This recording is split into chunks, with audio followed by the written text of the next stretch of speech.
Seeking a place where young free, and I got what it takes to round the mic right up the shoot. Seeking a place where young free, and I got what it takes to round the mic right up the shoot. Seeking a place where young free, and I got what it takes. Direction, choose your own path. Don't just wear anything. Wear garments that mean something. You got hats. You got sweatshirts. You got jackets.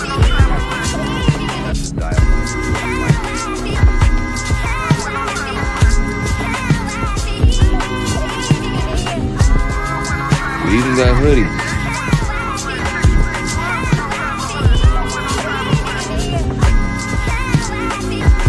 Let's not forget our classic tees. Direction, choose your own path.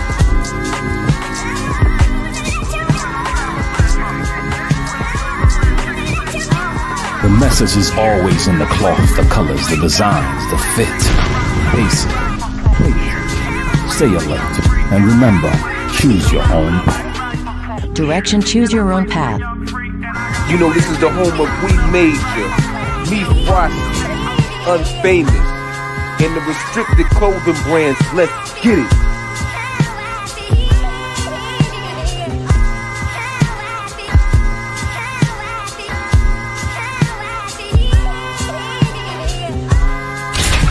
The message is always in the cloth, the colors, the designs, the fit. Basic. Pay attention. Stay alert. And remember, choose your own path.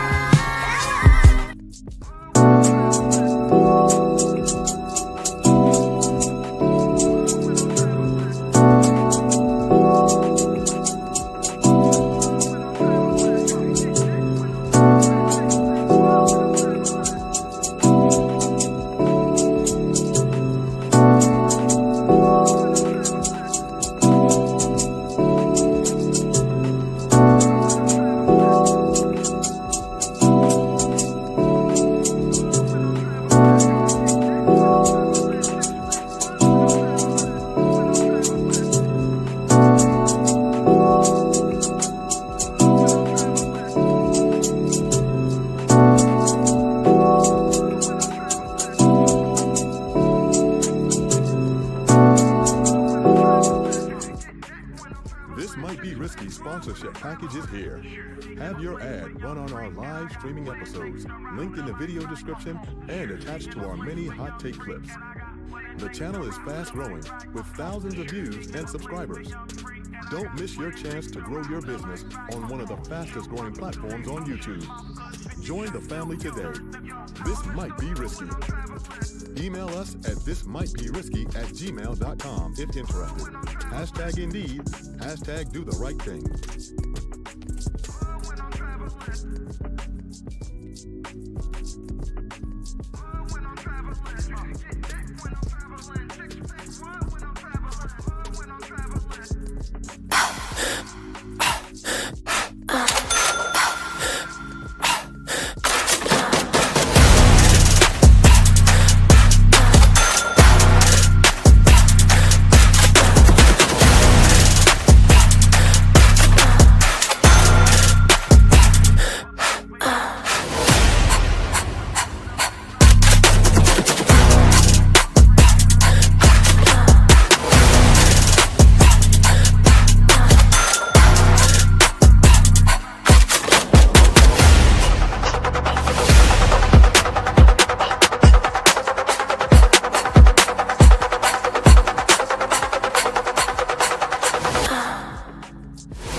Seeking a place where young free, and I got what it takes to round the mic right up the shoot. Seeking a place where young free, and I got what it takes to round the mic right up the shoot. Seeking a place where young free, and I got what it takes to round the mic right up the shoot.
The stamp. DJ Yo. Like, share, subscribe, tell a friend, tell a friend. Hit that like button right now if you can. That helps the channel the most. Apologies, man. I could not wait for the other ladies. They running late. We already starting behind the 8 ball. So they'll be up here soon. It is what it ought to be. You heard? Look at Sherelle. Bring your $6 ass up here. Sis, what's popping? What's up? Not What's much. good? What's going on? You all right? I'm great. Indeed. Dr. G in the building. Hey, everybody. What's popping? Not much. Doing well. You all right? You hanging in there? I am. I am. Indeed. Don't do nothing I wouldn't do, all right? Callie, what's goody? What's up? Now, What's up? do you say what's up or what's up? I say West up. You ain't been to the West Coast in 9 years. You keep adding numbers now. Why do you do this? So you said 6. Yeah, but you just said 9 right now. And the last time you said like 8. D-Town told me when you flip it over, it's the same number. That's what D-Town told me. So, shout out to better leave me alone. Messing with my roots. Damn, look at I don't know, man. The West Coasters say they don't accept you no more, man. I mean, they can say what they want, but that's where I was born and raised. I don't care. Vegas is West Coast, right? It's West Side, but it's not West Coast. I mean, well, it's on the West, right? Mm-hmm. Like Texas is in the middle, right? Yeah. Okay. But they still kind of call it the South, though. Yeah. It's like the Mid-South or some shit, right? Mm-hmm. But the Texas is huge, so it's like, you know what I mean? It's touching. Because what borders Texas on the left side, on the west side? I think it's New Mexico. Is it New Mexico or Arizona? Not Arizona, right? No. I thought it was. No, Arizona touches Cali. Yeah, it's New Mexico. It's New Mexico, right? And then above is Oklahoma, right? Yeah. Yeah. Mm-hmm. And then is it Missouri next or Kentucky? It's It ain't Missouri. No, Missouri is right there. I'm telling you. It's not. No, it's Louisiana is right next to Texas, right? Yeah, but that's the east. So if you got Oklahoma, you're talking about up top? Yeah, if you got Oklahoma, then you got Kentucky or Missouri. Kansas. Oh, Kansas. Oh yeah, it is Kansas. Yeah, I think it is Kansas. Damn, man, I got to get on my geography. Who? Missouri is not the South. Yes, it is. Missouri is definitely the South. I don't You heard? know. Have you heard them talk? I'm from St. Louis, so yes, I've heard them speak. I tried to leave you out, Dr. G, but you had went ahead and put yourself up in there. You know what I mean? All right, hold on a second. So yeah, you'll hear ebb and flow. Yeah, You it's might right there. Look at this. hear there. You might hear it. Hold on. Let me show y'all this. Oh, look. Look. It's right there. Right underneath Missouri and Kansas and Kentucky is the southern line. Look at that though. I told you, Oklahoma, then Missouri. South, baby. Damn, man. Like, share, subscribe, tell a friend to tell a friend. Hit that like button right now if you can. That helps the channel the most. All right, man. We're going to pop it off. The other ladies will be here soon. So, if you guys watch the shows in the daytime, shout out to Big Aaron and Mr. Fantastic. We did Talking Point Roulette. It was largely the talking points that we hear from the men in the conversations, but there's several that often rear their ugly heads, so to speak, when the women are talking. So I wanted to spin the roulette wheel and get y'all opinion on each and every one of those talking points. There may be some that people up here originated, and there may be some that I just heard in passing. Now, the wheel is the wheel. I'm sure there's a whole bunch more that I didn't get to think about. You know what I'm saying? But we're going to have to make do with the ones that are up here. Y'all good with that? Yeah, let's hit it. All right, perfect. Let me see you in the chat real quick. We get it popping. Mel was good. You already know. D in the building. O'Shea in the building. Ashe putting in work. Mr. Williams, salute. Mr. McBride, how are you? Hope all is well, man. Good to see you. Like, share, subscribe, man. American Negro in the building, of course. I am Universe. What up? Welcome, welcome, welcome. Nightbot behaving. That's always good. Marcus, salute, kid. I missed you today, man. Hope everything's everything. Let me see. Dale Lee was popping. Salute, salute, salute. Darius in the building, of course. Impress putting in work. That's always good. Appreciate you. Judah, Shalom. Good evening. Good evening. Good to see you. Let me see. Let me see. Let me scroll. Let me scroll. Let me scroll. Tay was good. Was good, man. Good to see you, man. I think Tay said this is his favorite show. Sherelle was popping. Strada in the building. Salute, salute, salute, salute. Rebecca was goody. Quincy in the building, of course. I appreciate y'all for sure. And Hill, what up, though? CJ was good. Calvin, salute. Good to see you. Call me Queen T in the building. Frank White was popping. Josh in the building, holding it down, of course. Melly Mel was popping. Salute, salute, salute. BJ was goody. Put your money away, homeboy. I got Melly Mel. I got him. Homeboy, Shalom. Josh was good. Action Jackson in the building. We got 170 people in the building, and we have 57 likes. So about halfway there. Aaron, shalom.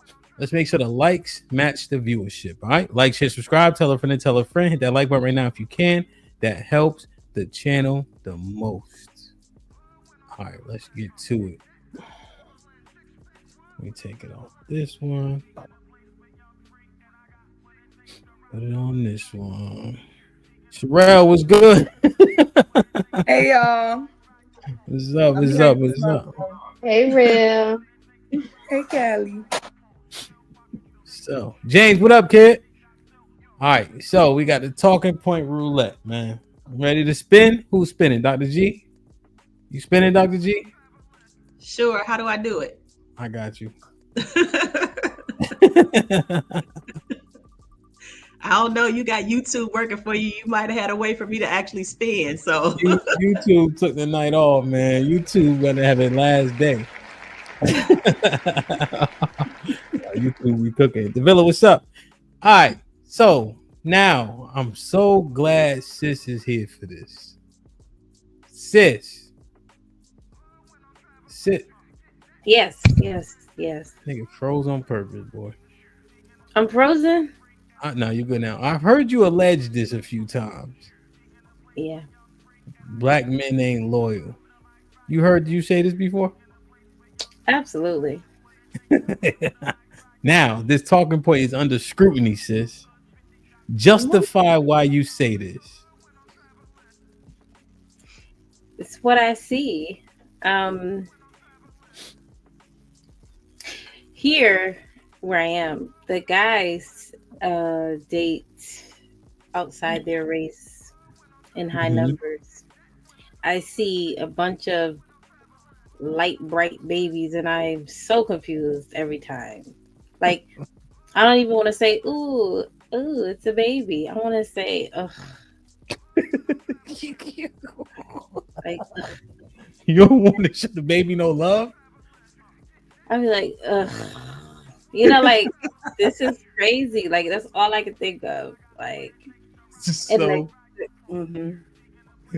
so whenever you see this, you gotta chill, man. So, no, it just the baby be so light bright. Then I see a black guy walking over to the girl and the baby, and I'm like, ugh. You know, it's terrible. It turns my stomach. I can't lie. Jesus Christ. I'm so serious. I don't care. I know you serious. Mm-hmm. So the baby be light skinned because the mom be, what does the mom usually be? Pure Caucasian or some type of Hispanic, Latino situation. And you be your stomach turn, you said? Every time. Every time. It's so it hurts. It hurts because I'm just like it's another like wasted mixing of genes. Like, what are we doing? And it's the black men who has to choose that, and they're doing that up here, left and right. It is what it is. Now, sis, what if they say you hating? Why would I hate? It's like, I mean, am I hating on my youngest brother too? He has the most. She's so Caucasian. I mean, I'm not hating on that. He's doing it too. So, now it doesn't turn my stomach when I see him because I love him to death, but that doesn't turn my stomach at all. But like, the more and more I see it, I'm just disappointed. Damn. And you think too many black men are dating out? Yes, I think it reflects how disloyal you all are in my eyes. Because there's so many black women. There's so many. So is disloyal just simply dating a woman of another race? And giving your seed to them is an issue for me. It's an issue. You're mixing out your own pure blood or blackness. Like, you're mixing it out. And y'all just be walking looking all stupid, either in front or behind. And I'm like, this is the stupidest mess I've seen. You know, every time I see it. They look stupid? Stupid. Just stupid. They holding a baby that looks nothing like them. It looks crazy. I wouldn't have no reason to hate. I'm straight. I don't get it. I don't understand. So it's my perspective. What y'all think? And I think that's what they want. They want us to mix us out so that they can continue to get rid of us. Yeah, I'm not a proponent of interracial dating. Yeah, I'm not a proponent of it either. Like, date what you want or whatever. When it comes to procreation is really when I tend to really have a problem. But as far as me saying that black men overall are disloyal when it comes to that, I can't say that I see that outside. I see that I see it and I hear the white man worship shit like online, but that's because I'm subjecting myself to a wider audience and the people who tend to like that all tend to kind of congregate together, so it can kind of seem like it's louder than what it actually is. But yeah. What kind of loyalty are we talking about, though? Are we talking about like everything? Like, well, I mean, I often hear it correlated when it comes to dating. okay, then yeah, I'll land it there. So wait, what you mean procreation? Break that down. When you have kids, I kind of have a similar sentiment as sis when I see it. So when you see a black man have a baby with a white woman, you feel away? Yeah, it's like, why? Like, for what? Okay. Damn. Because I've seen it disappear in my own family. All it took was like 3 generations, and them kids don't look shit like my uncles. You know what I'm saying? Mm-hmm. So okay. So you agree with sis? Like it's like washing out, kind of. Mm-hmm. Creating a bunch of exotical looking motherfuckers. Damn. Rel, what's popping? Hello, Hampton. What's goody? What you think? Black men ain't loyal. You know, that's what's on the card so far. I used to have this sentiment about don't wash it out, black people. You know, I was a Hebrew Israelite, you know. I mean, technically, you know, I'm just a disobedient one now, but I don't know. I think I'm trying to end racism now. I don't know.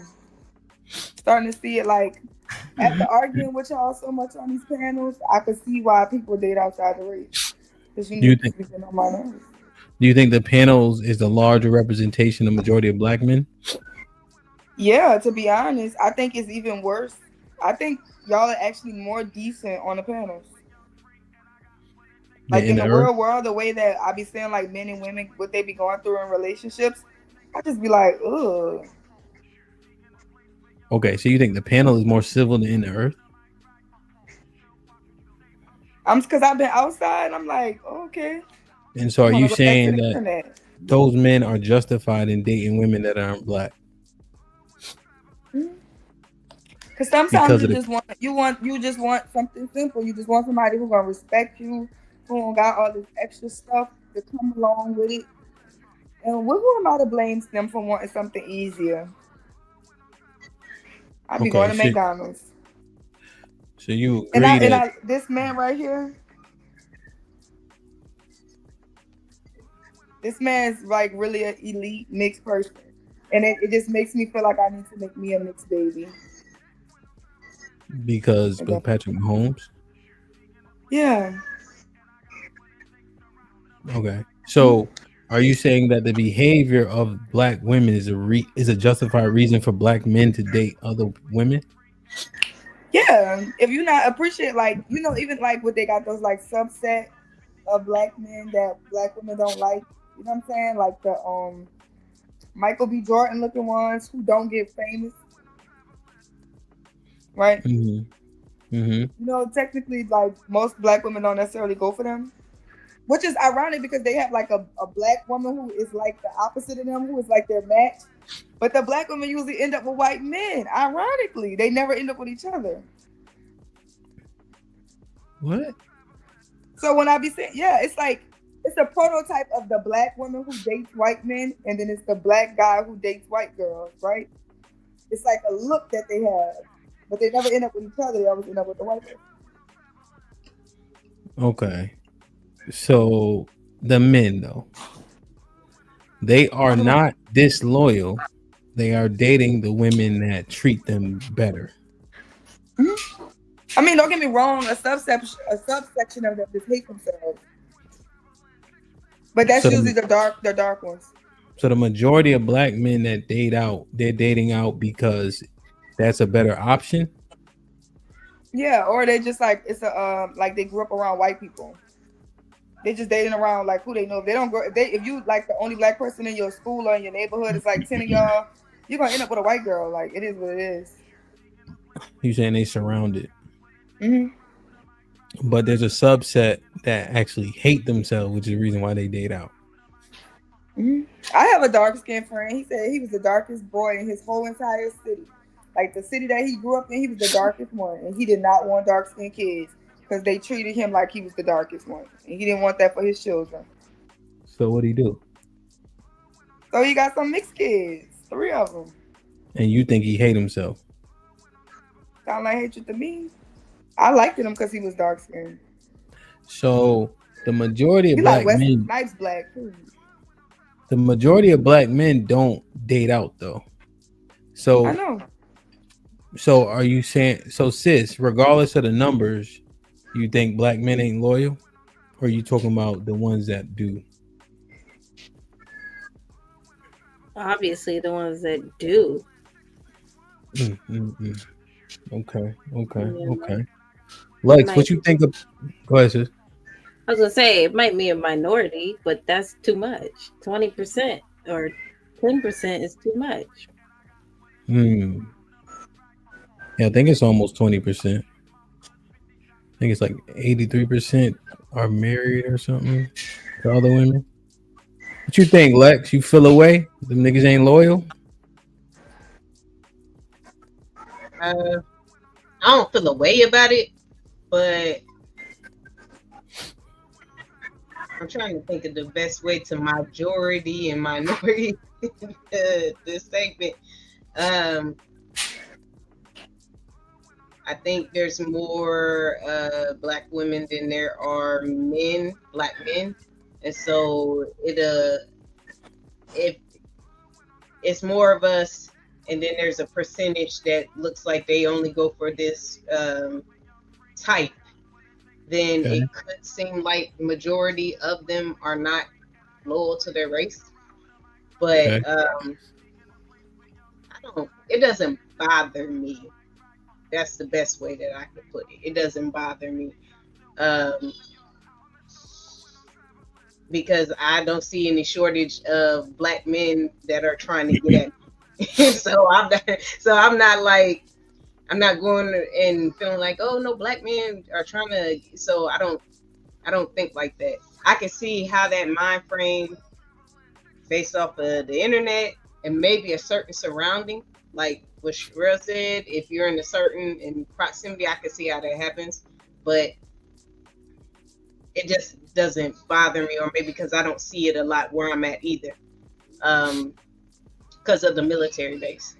But and one thing I want to tell Sherelle, Patrick Mahomes' daddy, Patrick Sr., is black, and he's the Major League Baseball player, so he get all his athleticism from his dad, who's black. I know the athletic part comes from the black side. I'm just saying he's my favorite. He's my favorite mixed kid. He's my favorite biracial. Oh, he's your favorite mixed kid? Holla, I'm gonna send you the invite. I'm gonna be at the Super Bowl rooting for him. So if it's 2 million more black women than black men, 20% of black men date out, does that cause an issue?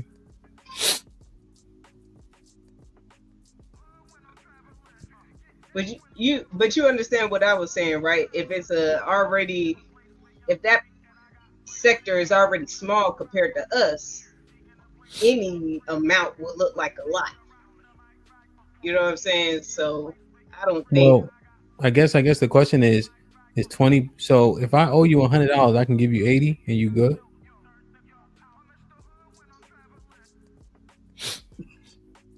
Huh? Versus nothing. No. If I owe you $100 and I give you 80, you good with that? Yeah. Versus nothing. That don't make no sense. Now, what's the saying? They were like, don't like money if you ain't got the 100 to give me, so you decide you ain't gonna give it to me till you get 100. You may not never get 100. You may never get more than that $80. So get my damn 80. It'll be easier for you to find that other 20. That's just poor money management. So generally speaking, if I owe you $100, I shouldn't be able to just short you $20, right? $20 is decently significant, right? Because only 5 of them things in that 100. So I'm just using that analogy to say if 20% of us are with women of other races, and then there's 2 million more of us, Um, how many more you guys? Does this cause a bigger issue than just Lex getting approached so she good? I can see it definitely being an issue though, because that means just more women that aren't married. You know what I'm saying? More non-families and shit like that. So it could be an issue just because of the scarcity of it off rip, off GP. And then you subtracting 20. And then y'all have them thinking that y'all must like them a little better. Remember when Mary said that outright? You know, it's nuts. So Like, sis, you think when they see black men with white women or Latino women, then all the Latinos or white women be like, y'all can't fuck with us black women. they be like, oh, these your niggas? Oh, okay. Now, but it's the black men that are giving them that feeling. So I don't think that's a automatic thought from them. That's my point. That's the overall. I was point. just gonna say that. Yeah, that's them niggas putting batteries in their back and shit. And hence the disloyalty. So what you think, Dr. G? What's your take?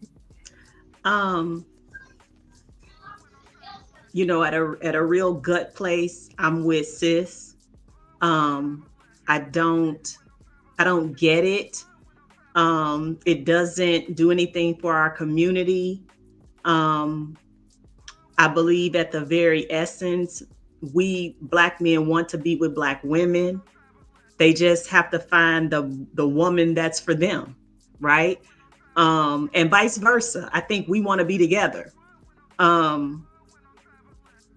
I understand the proximity argument. What I don't understand is how proximity is going to push me to be with someone who I'm not attracted to, who I don't see some beauty in, right? There's no amount of proximity that's going to make me date out. And again, you know, me. So I don't really understand it, but I suppose that's a real thing. A lot of guys wage that as an argument, so I guess it would have to be. But from a community standpoint, I just think it's counterproductive. And I don't see how it fortifies us. So if you had that 20% standing in front of you, Dr. G, what would you tell them Negroes? And this is the 20% who are actually dating out, right? Correct. Well, telling them, I would have more questions than telling them anything, right? I would want to understand, honestly, where that came from. Is that because a lot of guys in the chat are saying that they're doing this because of the way they were treated, right? They were treated some sort of way, and so this is the response to that. So I'd like to hear more about that. I think I would have more questions. I guess if I was going to say anything, it would be that, you know, it is hurtful. I don't mind admitting that, to see our men, the men that come from us, be interested in creating community and family outside of us. I don't understand that. So I would ask questions, but then I guess I would tell them that it is hurtful. And we need to find another way, if at all possible. I'm not even sure if we can go back at this point. Damn. So do you tie it to disloyalty? Well, it's disloyal in the sense that many of the men who date out don't hold space for Black women. All of a sudden, because they've chosen to bed outside of their community, now all of the women in their community are disasters and horrible. If it's just a preference, then it really shouldn't lead to demeaning the woman you come from, you know? Because you could be happy with your woman outside of our community, and still hold space for the Black woman. You know what I mean? But that's a lot of times that doesn't happen. So in that regard, yes, it's disloyalty, in my opinion. And you think that's the majority of those men? I'm starting to see more Black men who are not that way, who don't crucify the Black woman, but largely I've seen more who do. And I have to admit it's here online because I don't know Black men who date out. So my experience is limited in real life. Okay.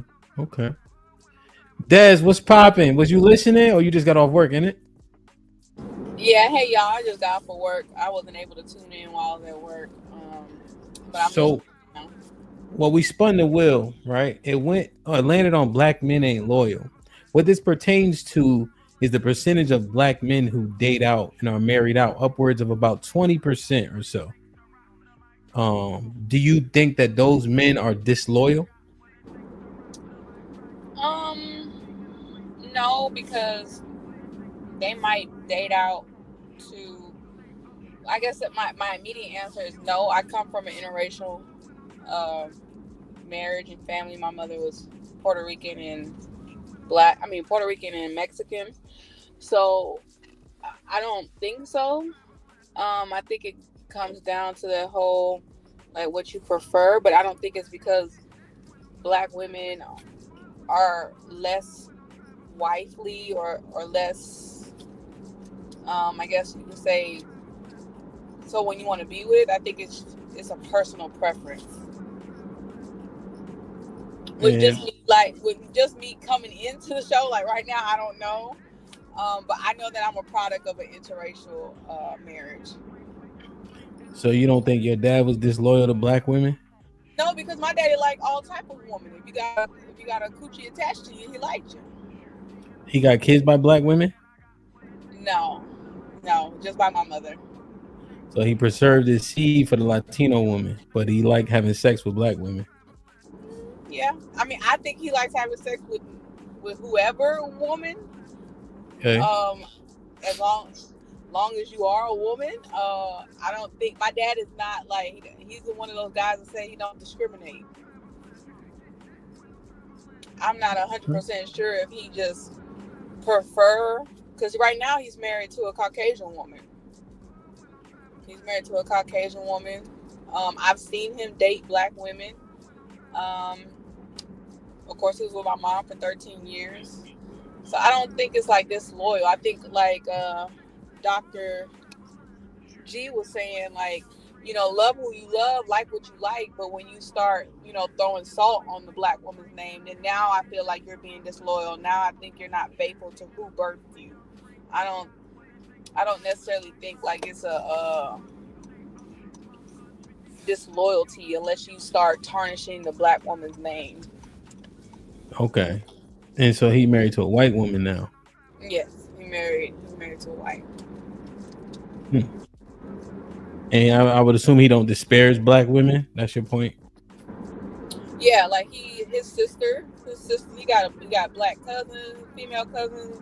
I don't ever hear him speak ill about Black women. If anything, he's complimenting the things that Black women are known for, their assets, their body type, and things like that. And he could just be sexualizing Black women, but I've never heard him speak ill, like, oh, Black women are too much, Black women are combative, Black women don't listen. I've never heard my father speak in that term. Okay, but he won't marry them though, or give him no kids. He didn't. No, he didn't, and he did not. When he remarried, no, he did not remarry a Black woman. Okay, and I guess you probably never had that conversation with him, but I guess just the sister. Okay. Hey, Dad, just mute when you're not talking. You just got the car new. I don't think you got your headphones in, do you? No, I can put my headphones in though. Hold on. It has a noise canceling. So my daddy have a lot of kids, and all his baby mamas is Black. All 12 of them. So you say better with all of his. And he's never had a white girlfriend. They all been black. Even the woman he's with now, black woman. Okay. Now, do you guys think if you had to pick, most black men date women of other races just because it's a preference? I think they have them on some type of pedestal, especially the white women. Dr. G, what say you to that question? I think the number. Go ahead, Dr. G. She loud as I was gonna say, go ahead, Sherelle. Yeah, it seems like it's some sort of pedestalization, if that's a word. It feels fetish too, in a way. It's kind of weird. And again, it goes back to how seemingly, this ice is colder rather than it being a preference, or rather than just, this is who I love, this is who I was close to, and I just happen to fall in love, Yeah.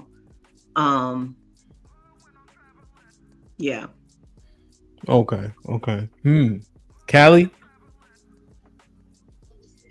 No, I think most of them, I don't think it's any kind of vitriol or anything like that. I think most of them just, end up being with who they end up with.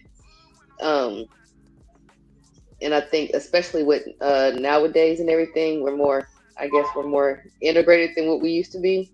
So the proximity argument seems pretty valid at this junction. I agree with Callie. That's my number one reason, proximity. Lex? I agree. And also proximity and what they're seeing. Like, just to take, because y'all know I'm excited about this week. But like, I remember the first time we played Philadelphia, and there was like this thing going around, and they were like putting Jalen and Patrick against each other, and a lot of people's argument was like, oh, Jalen is with a black woman, and they were like, saying, oh, Pat didn't get with that, and da da da da. But even though Pat had a black dad, and he grew up, and he's liking the women that look like his mom, like, do I blame that, like, or feel some type of way? Nah, but I think that does make sense, like with the proximity and what you're seeing every day as far as in your own bubble. I don't think Pat was like, oh, I'm not going to date black girls because my dad didn't, but be around his mom, and hopefully he was thinking his mom was beautiful. So he probably going to go after a woman that resembles his mom. Well, I think if you're mixed, though, it's different. Like if you're mixed and you pretty much can go either way. Black men. We talking about black men got black moms. Right. Okay. The proximity argument seems to fall a little bit. But it does make sense. I think it's a good majority. As of right now, good majority.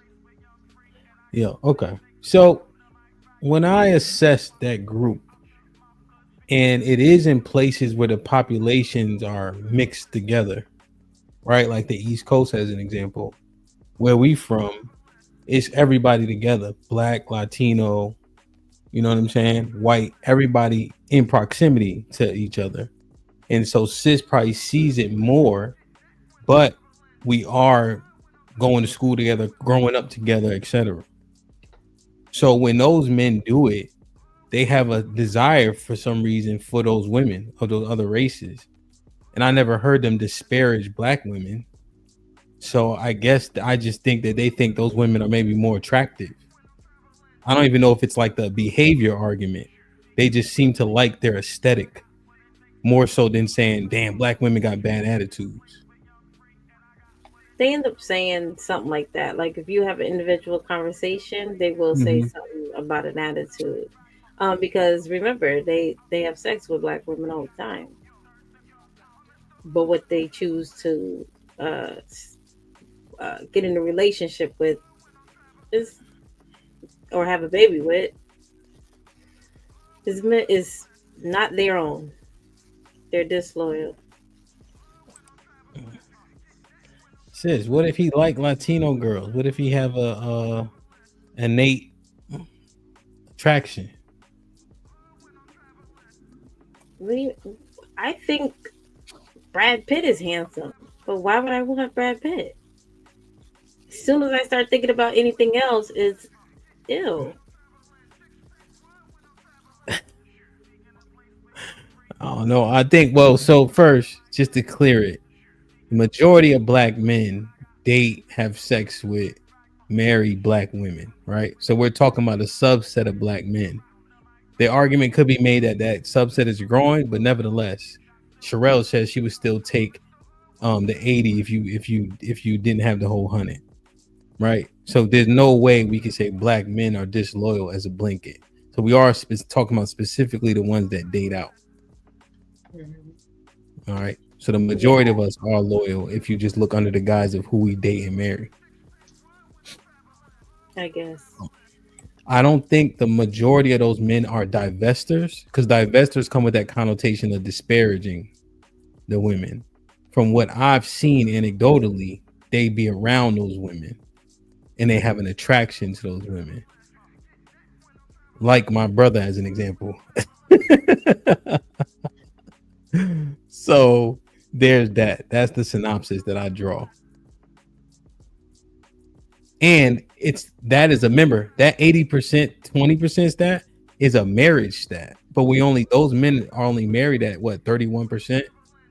The women are married at 27%. Now let me ask you, does it make me disloyal if I date a woman who has seemingly better behavior, even though she don't look like me? That make me disloyal if I had a plethora of black women that treated me poorly? There's another plethora that will treat you right. There's a plethora of black women, so it doesn't matter. There's no reason for that 20% to be doing what they're doing. There's no reason.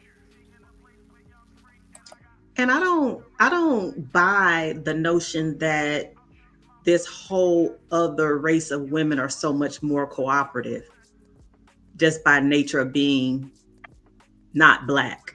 I don't buy that at all. Yeah. No, I think they even said it. They even say it, right? Because this shit didn't start with just black men, right? White men be saying the same shit. I personally couldn't do it. I'm not a big fan of Miracle Whip, hot dog water. None of that shit, to be honest. You know what I'm just saying? Racist. You're racist. No, I just don't have a preference. That's it. You know what I mean? Period. You're racist. Why are you sweating? You can keep that mayonnaise. Why are you sweating, huh? I'm hot, man. I took that medicine. But I'm feeling better. I know, but I saw that comment Arnold left in the chat. You keep scratching your nose and you sweat. I gotta go blow my nose, I think. Arnold, if Arnold run to the stop sign and back, I'll give him $100. Like, share, subscribe, tell a friend to tell a friend. Hit that like button right now if you can. That helps the channel the most. Mike Brown with the $5 says, is that the same for stepfather, sis? What you mean, Mike? I don't know what he mean exactly. Clarify, Mike, and we'll see. The palace with the $5 says, hint. If black women hate so bad when black men get with white girl, why does the black women get so much praise when the black woman gets with the white dude? Where the hate go? Y'all praise that shit? No, I don't. I personally think it's some weird ancestral fetish because I couldn't imagine being with somebody who I know like they great granddaddy was beating the shit out of my grandfather or my grandmother and putting chains on them. That's weird to me, which is why I kind of but weirdly enough, I only love black men. Like, you couldn't pay me to date outside my race. But my sister, who was raised by my dad, because we all split up in households after the divorce, she loves to dominate white men. Like, she likes white men. And I would say that she do white shit. And she dominates these white men. Oh yeah. What I have recently come to understand that the equivalent to a black woman dating a man out the hood, if she can deal with what black men out the hood put women through, if she find a white man that's gonna treat her halfway decent, I won't judge it. Like when I see like white men come white knighted, she got 3 baby daddies, 4 kids, and this white man come marry her and pay all her bills, I'd be happy for her. No, I ain't gonna hold y'all. When I used to see that shit, either way it go, I used to be like, get out. Remember back in 2016 when that movie, they be like, stop yelling that shit. I'm like, I'm just saying. Just saying. But so you guys disagree with the sentiment here?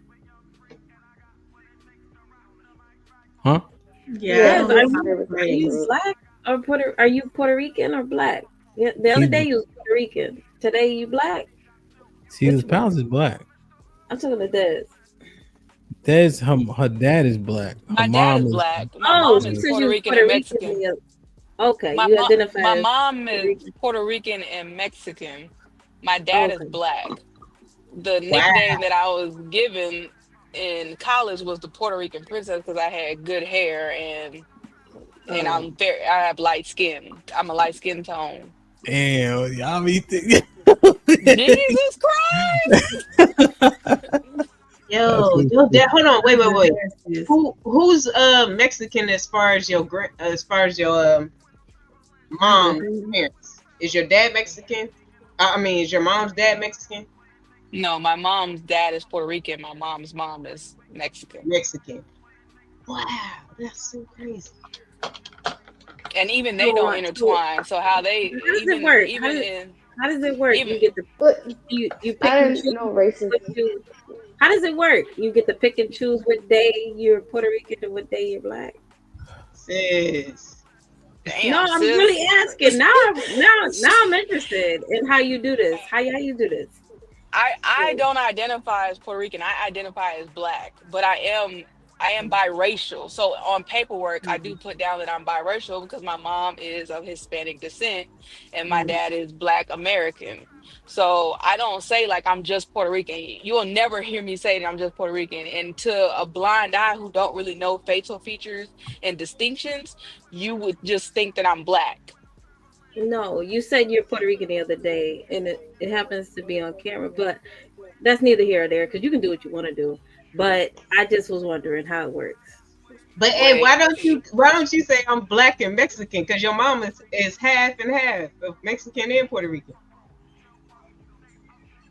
I say I'm Hispanic and black. Hispanic is all the diaspora of. Nah, baby, I don't know where you. Boy, when I first moved to the East Coast and I called one of them Ricans Mexican, we was about to fight.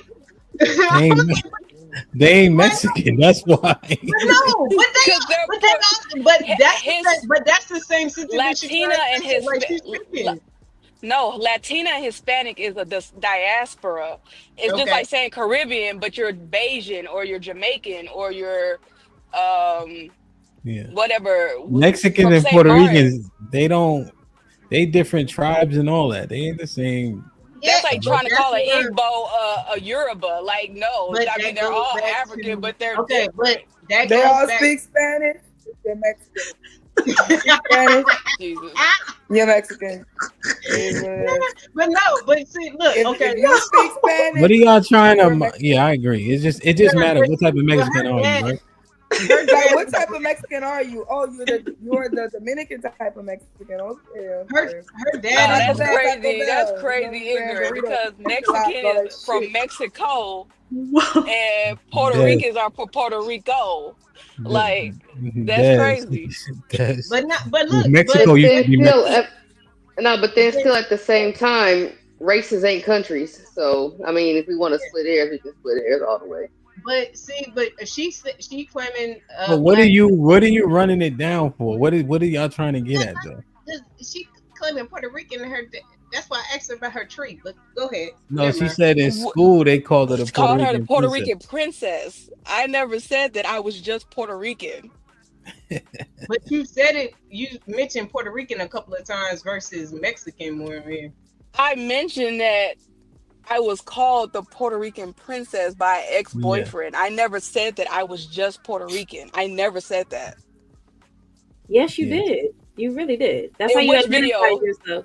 Yes, I knew she was black, Puerto Rican, and No, Mexican. no, no. I'm just saying what she said. That she said that on your video But the how? other day. I guess I'm asking, how would I know that unless she didn't say it or all of that? What do you mean? But she did. So, You took a wild guess because the other day she said she was Took Puerto a Rican. wild guess. You the other day that's what she said. I heard it. with Bugging. no All right, fear. come on, y'all. Marcus Evans with a $10 says, "What's good, brother Hint? So it makes sis sick that black men are called unloyal to black women, but where's that same energy for sisters that date out? Sis, what do you say that black women that date white or Spanish men?" I think it's gross. There you have it, Marcus. Marcus with the $5 says, "Who's more submissive, black women or white women?" 50-50. If you had the answer, I'm gonna quote Bill Maher. I mean, not Bill Maher. Bill Burr. It's all the same shit. Just one has more hand gestures and neck movements. fucking Bill Maher.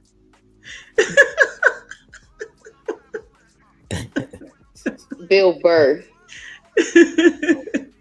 I know Bill Nye. It's the same.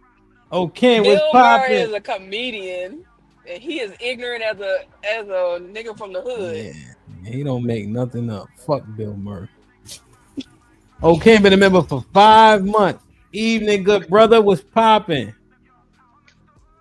Dave HQ is up. What up, though? With the $5. Seeing as how black men say that monogamy is not normal, how can they ever be loyal?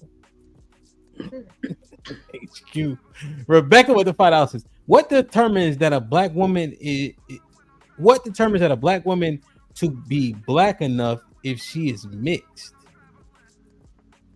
Her dad. Yeah, that'd be my answer. Her I daddy. don't. To be Yeah, black your enough. mama, daddy, Black your enough. mama, I'm just like, If you're biracial, you're biracial. yeah, that's what I'm finna say. I don't see one being black enough for no shit like that. If you mix, you mix. It is what it is. Yeah, but it's this on the books. It goes by the father. It goes by the father. So, your daddy black, you could claim black. Your daddy white. And I don't know go by how to that. I don't go by that because you get both.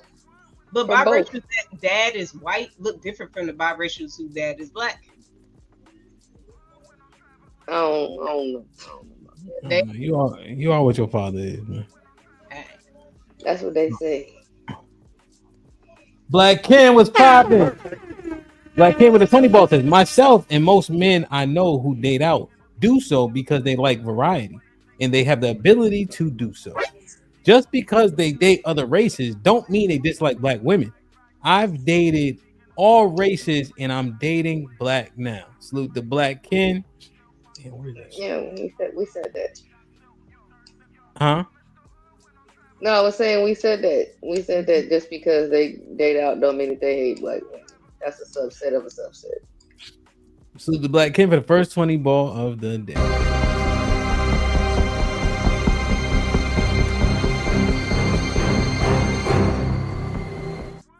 Didn't fit. See, the pals with the 10 ounces. Hey, why do I keep hearing the word community? Don't black women leave black men double every other race in marriage? Would that not be more disloyal because you said yes to make babies and marry him? I'm listening. What are you saying? Does it show loyalty if y'all divorce, initiate the most divorces more than other races? No, especially not in this context because we don't necessarily go and date out. We just marry or couple with another black man. And community, there's a denotative and a connotative meaning to community. When I said it, I meant blackness, black people. Black came with the 2000s. Men like variety, fam. HQ with the 10 ounces. Lots of times When black men switch over, they say because black women ain't no good. Usually when we switch over, we just feel like getting treated better. Usually has nothing to do with denigrating the black man. If you say they're gonna treat you better, right? They usually come with reasons and testimony. So I don't know if I can get with that. HQ with the $5 says people who had a whole big thing about Kamala and other people mixed with white or Hispanic, so now they back black. Hank with the $2 says, would you rather your sons be gay or marry white? God damn. He can marry white instead of being white. He can marry white. Hank, why would you ask this question? That's right. They're equally problematic. They are. I can't answer this. You gotta answer. Well, at least if he married white, I get some grandbabies out the deal. Well, I would rather my son marry white, of course. That shit ain't even close. That's not even a fucking thought. Shouldn't right. Yeah, right. Hopefully he get one of those mixed girls that pass as white, but she got some black. Fuck that. I don't give a damn. She could be white with fucking freckles, red hair, and all that. Give a damn. She could be fucking peg leg for all I care. Yeah. I agree with that. I agree. Fuck out of here. Rainbow kid. Damn, man. Who's spinning? Come on, Lex. You ready? All right. Get us a good one, Lex. Stop. Ooh, get the red. Oh. What is it? Women are better communicators than men. What y'all think? When it comes to communication, men are the issue, not the women. What y'all think? Yes. Yes? Yeah. All right, if you say everybody yes or no, Lex. Men are yes the problem, and it's not the women. When it comes to communication. Right. Yes. Sis? Sis? No. Callie? Come on, y'all. Are women the better communicators? No. Rel? No. Dr. G?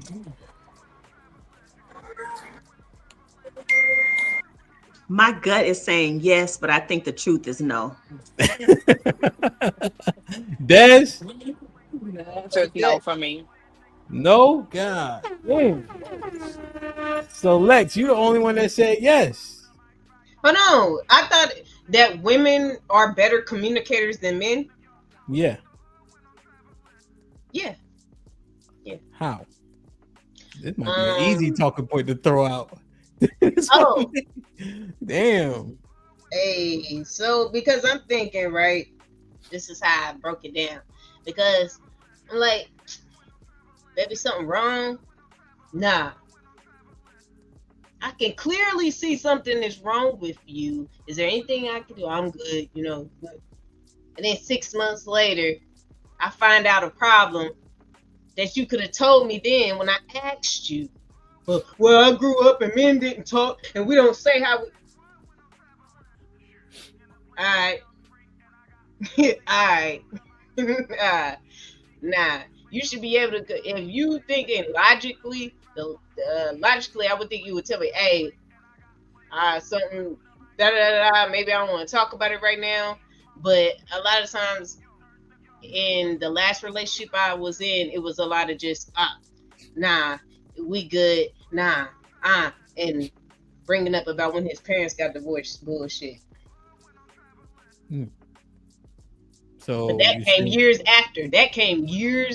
Like, I ain't trying to. Go ahead, Dr. G. So I've been in situation with men that were very bad communicators, and it was a serious problem. But overall, I think they're more direct than we are. They kind of just say what needs to be said to the extent that we take things personally. You know, we get our feelings hurt by it, but it's really the better way to communicate, direct, you know, and I'm not saying be savage about it, but you know, the quickest distance between 2 points is a straight line.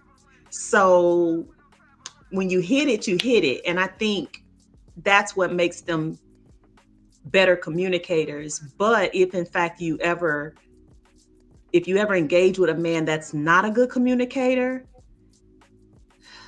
it's really bad. Okay. It was bad, Dr. G. It was. I like Dr. G breakdown though. Yeah. What you think, Sherelle? Why you say men are better communicators? They just don't be too wrapped up in their emotions. You don't think so? I think a lot of times, huh? You don't think so? No. When you've been on like panel conversations, do you see men being not wrapped up in their emotions, or are you saying like in the earth, or a combination? More like in the earth. Okay. They be Let's say panels, but we be telling them they be acting like females when they start so. You doing think that, right? you think the emotionality is panel centric? No, they have emotional men in the real world too, and we tell them that they act like females too. Okay. So when you say they acting like a female, that's an insult essentially during communication.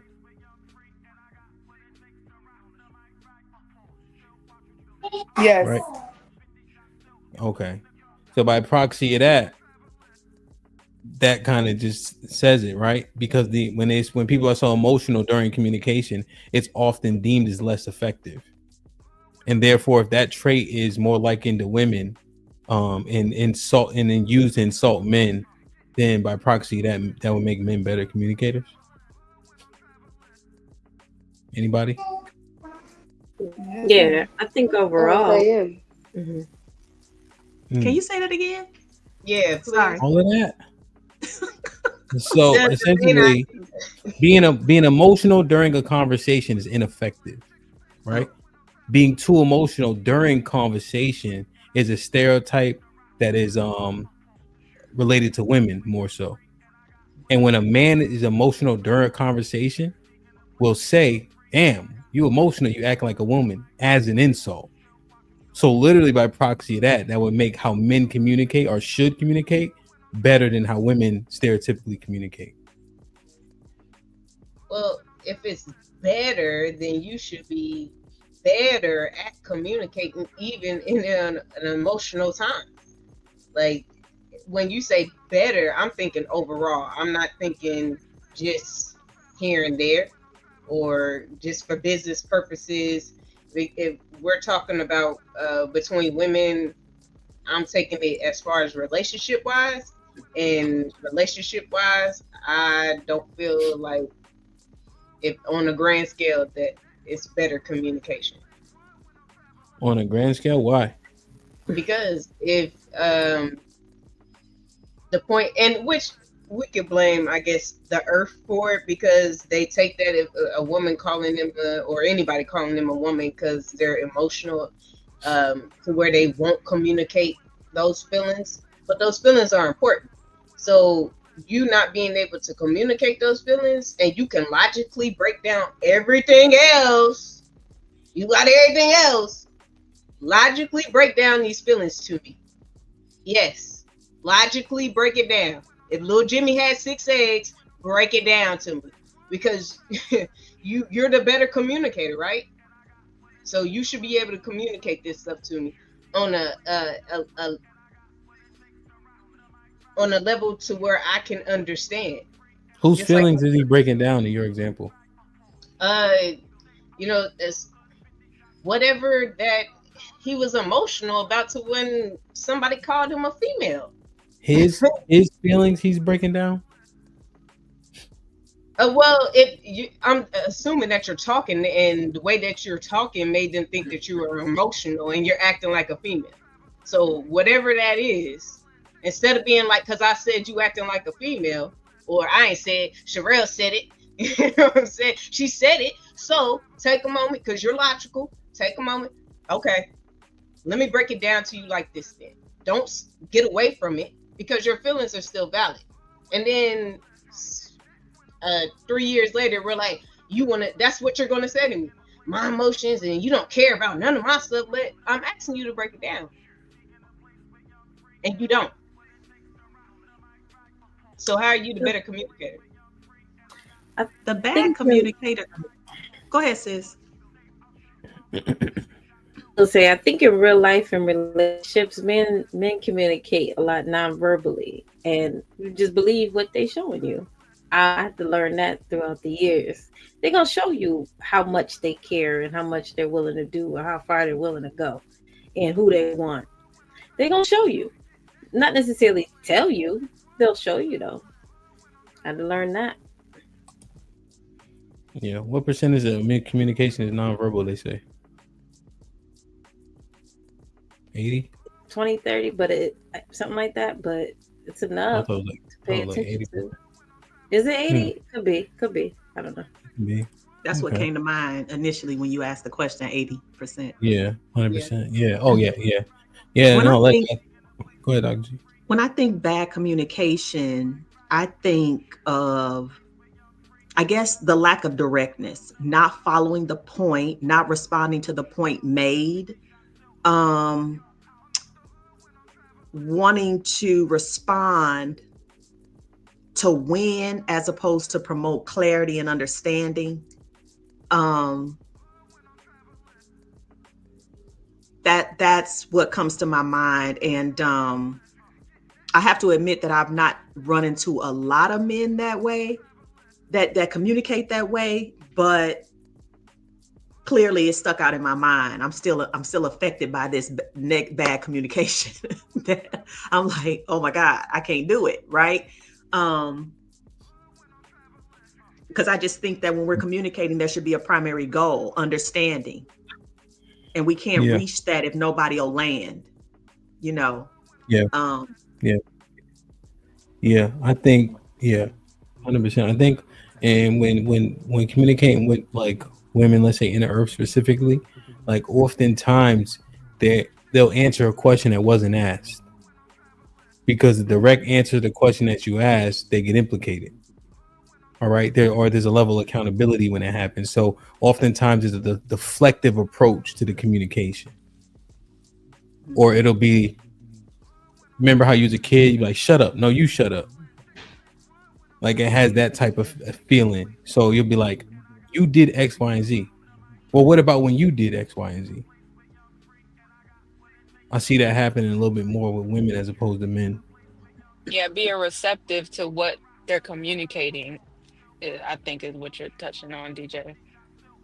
And I don't think a lot of women in a heated argument or a heated disagreement or even a debate are really receptive. I think women try to push what their understanding is versus hearing both party and coming to a consensus. That's why I chose that men are better communicators, because they can sit down, because men can sit down amongst each other and know that if it gets too heated, it's going to come to blows. So they have to be a little bit more, finesse when they talk. They have to understand before it actually gets to blows. So I think they're good at receiving and giving information. Yeah, I heard that a lot, Des. That's one thing I kind of wrestle with in terms of when men saying there's a level of, what's it called? Underlying level of violence, threat of violence or something like that. I tend to disagree with that. I don't think most niggas will bust a grape in a fruit fight. To be honest, right? It might be different with their woman though. Because then you gotta show up and show out, because now you a bitch ass nigga. So, and that goes for all races. Like, if you can't I think guys move towards de-escalating than escalating more times than often. I think if the communication is effective amongst men, if both men are effective communicators, they don't have to get there Yeah. the majority of the time. There's a lot of boardrooms and things of that nature where conversations escalate. You know, but ain't nobody fighting. Right. So if the Not conversation escalated when I said you acting like a female, de-escalate it and tell me what you got to say. Yeah, I think also that's another thing. Ad hominem is one of those things that women have more so in their arsenal. And so when I'm in a boardroom talking to men, generally speaking, niggas ain't saying, man, you communicate like a girl, bro. A nigga get hit with a honey bun quick talking to his lady. Just like, bro.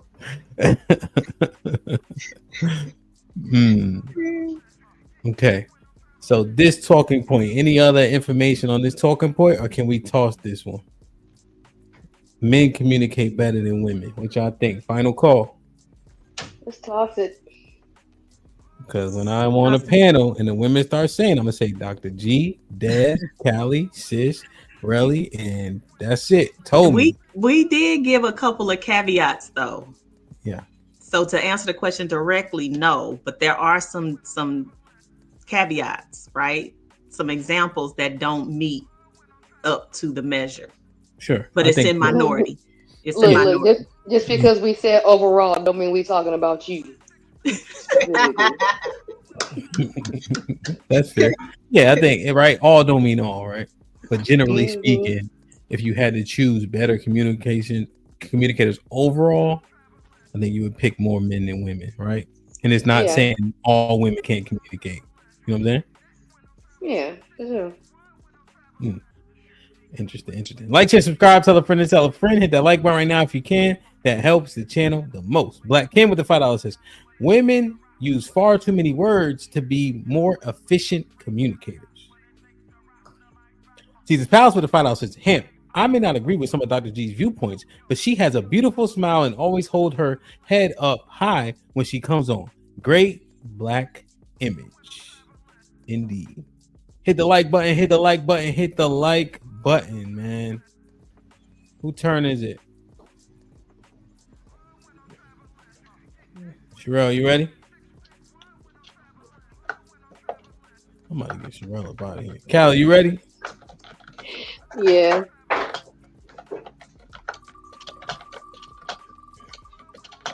You gonna have to say it out loud. You know I can't read that. I'm in my glasses. So I just came across this show. Somebody had sent it to me. It's actually the second clip that I reviewed. It's called Listen to Black Women. And what they were saying is modern days, like, this isn't the end all be all. This isn't the goal. Women have other options. Marriage was a necessity for women back in the day. Now it's a choice. And now it's starting to be argued that it's a bad choice. Is marriage the goal or what? I would say if you want to have children, yes, that's the goal. Do the majority of women want to have children?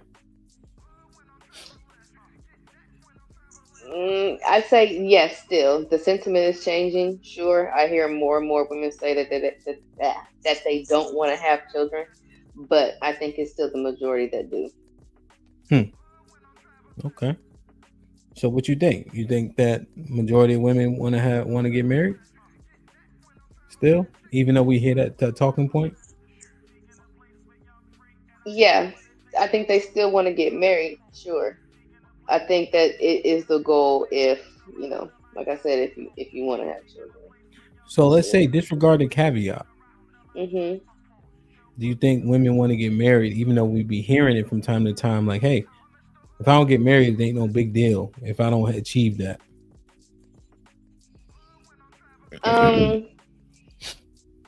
Because essentially, even with the baby thing, the majority of kids are born out of wedlock. So I don't see that even pairing, to be honest. Kids and then marriage, or marriage and then kids. Well, wanting it is one thing. Being able to ensure it and making the right choices in order to obtain it is something different. I'm just saying, but that doesn't mean it's not a want. Well, what I'm saying, sorry. Well, I'm just saying, you said if they want to have kids, yeah. But I guess what we're citing is that they're having kids regardless of marriage. You see what I'm saying? So if I'm asking if marriage is the goal, but they already having kids, kids can't be. They want to get married to have kids if they already having kids.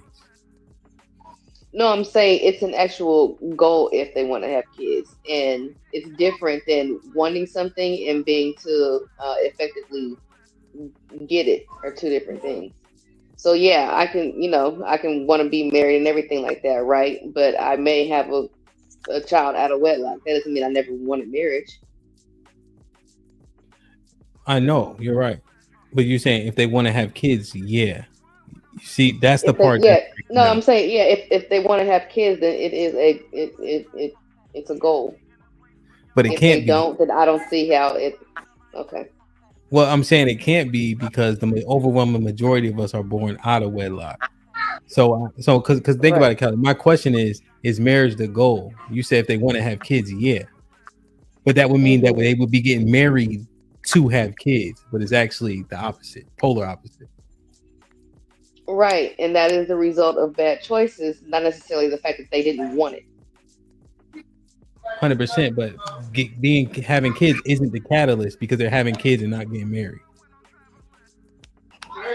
You asked me, is it a goal? And I'm like, yeah, I think it is a goal for women who want to have children. If not, then they still seek some sort of companionship, sure, but that does not mean that, you know what I'm saying, they are seeking marriage.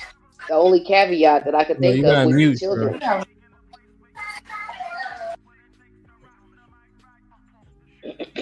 Yeah, I'm not sure if you're understanding what's being said. I do. Because if they want to have, so you're saying marriage is the goal. Yes, if they want to have kids. However, they're having kids and not getting married. So if having kids was the marriage goal, they would be marrying and then having kids. They're having kids regardless of marriage. So those things don't coincide literally by what's happening in earth. And what I'm saying is because you made a bad choice does not mean that that was not a goal for you at all. That's all I'm saying. Okay, but they're not mutually exclusive, I guess is the point. I'm trying to understand. Obviously. Yeah, I don't think they're mutually exclusive. No. Sis, is marriage still the goal?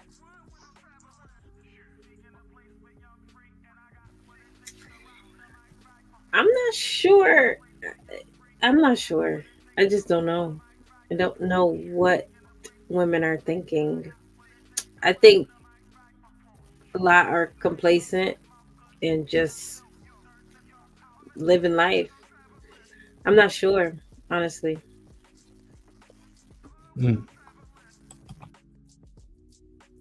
What? Let me see. So you say you can't tell. No, I can't really tell. What you think, Dr. G?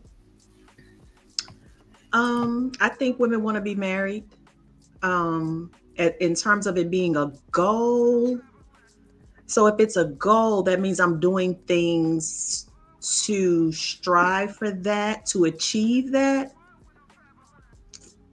I don't know about it being a goal, but I know that even in my friend group, if a woman got proposed to, she would be married, right? If a man proposed and wanted to be with her, and not just any man, her man, then she would marry, right?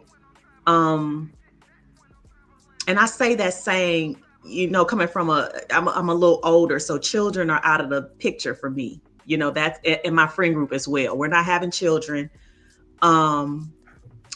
When I speak about it personally, I've been married. I was not good at it. I didn't know how to do that well. And so for that reason, I would be very hesitant to do that again. Although I would entertain companionship. I don't know that I would do it again. So it's not a goal. No, it's not a goal, but since I'm saying I don't know if I would do it again, that means that leaves it open for me to do it again, right? It's kind of like you don't know, so it could happen, but it's not something I'm striving to do again. Okay, so I understand your anecdotal experience. What do you think is more important to women nowadays, the plaque or the portrait?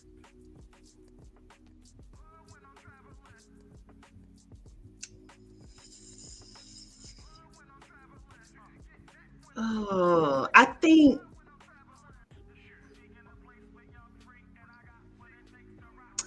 don't know. I kind of feel like the plaque is always important, and it's been important where we didn't consider the portrait, right? The ring, the ring, the ring. My husband, you know, that whole thing, and being able to do that and say that without considering what it's going to really look like and be like and feel like and how it's going to last and the work that you have to put into it. And what, the portrait? Right. That's well, maybe I got it reversed.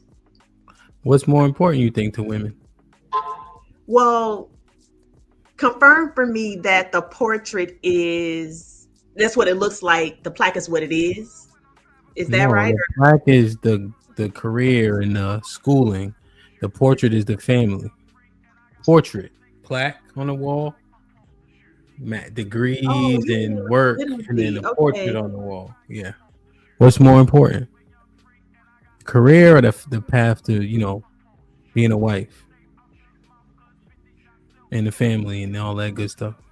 Yeah, I'm gonna have to say the plaque is more important.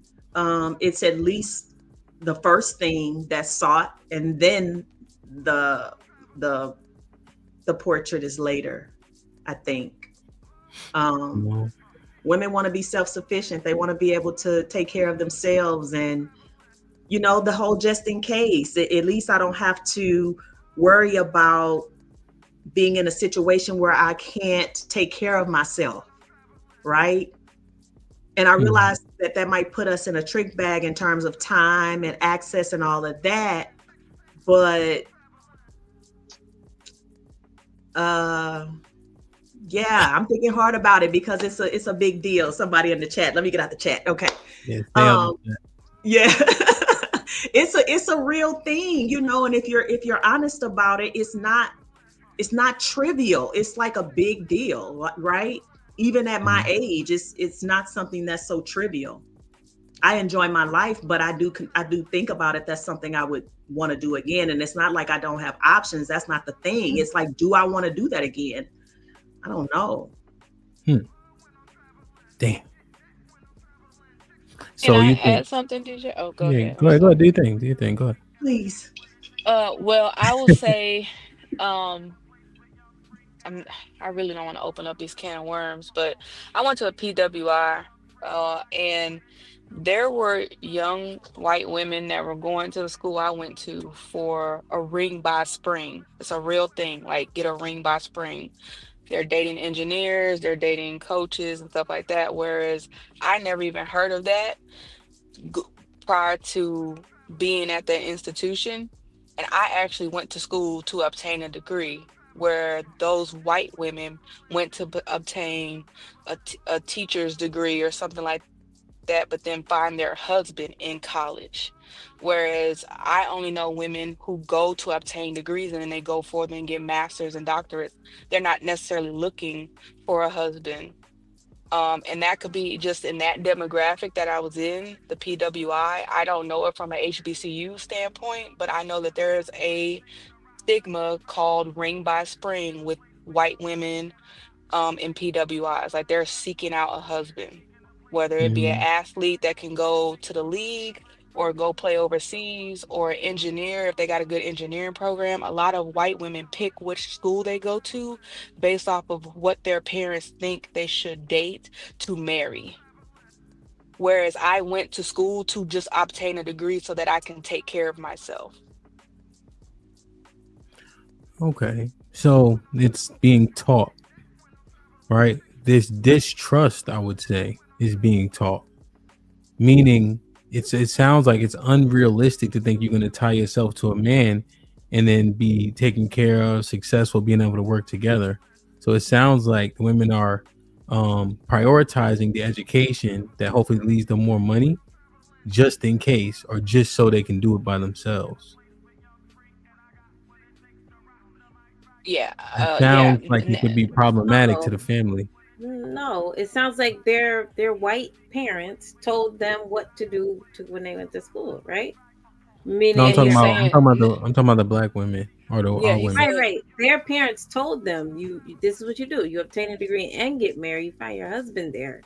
Our parents just go to school, obtain the degree, not so you go could take care there. of yourself. Yeah, or yeah, just they didn't Whereas even a say white all woman, that. They didn't even say all that. It was you're going to college. You're going to college. Something they didn't do. A lot of our But parents didn't do. but It sis, wasn't you're not. no But you have to you have to process what the women just said. They saying, hey, what. they gotta obtain all of this to be successful and support themselves and be able to take care of themselves just in case. where I'm a white listening to woman what is they just going, said. They're yeah, going, where a white but those woman is white going to get a women don't. husband. Those white women don't obtain their degrees. They just get the husband, and that's it. They get an easy little teaching degree. The women that I know who were screaming from the Yeah, but they mountaintops, obtain the rainbow scream. degree. They're still But able we're to talking care about, for themselves too. Our parents didn't say, yeah, "Girl, but we're go there going and and get you getting a husband masters and too." doctorates right after that. They're getting married and starting a family, and we're getting masters and doctorates. Their You get what I'm parents' saying? mothers told them that. They taught. Yeah, They said, "This is the mindset you should have. Go there and get you a husband and the degree." They didn't say yeah, just go there and waste money, waste time. They said do that, but girl, while you there, make sure you get a ring by spring. Our and parents that weren't even thinking that far along in terms of marriage, that's what I'm and saying. And what's more important to the black woman, the black demographic of but it's women it's in not like they community were is plaques. intentionally leaving that out. It's just not something they probably thought of. They didn't know no better. Okay. They didn't go to college. The Sis, white people parents went. well, consider this. We Wasn't had a like married we had a married woman on the panel that said she had a fund that she didn't tell her husband about for just in case. Does that say anything about the mindset itself?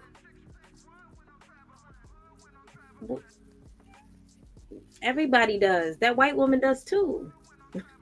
Everybody has there. If you're going to work every day, you're darn right you're gonna put your money to the side or put it in a certain saving account. You don't think they have money if they're working? Of course they have money. Like have money that he doesn't know about?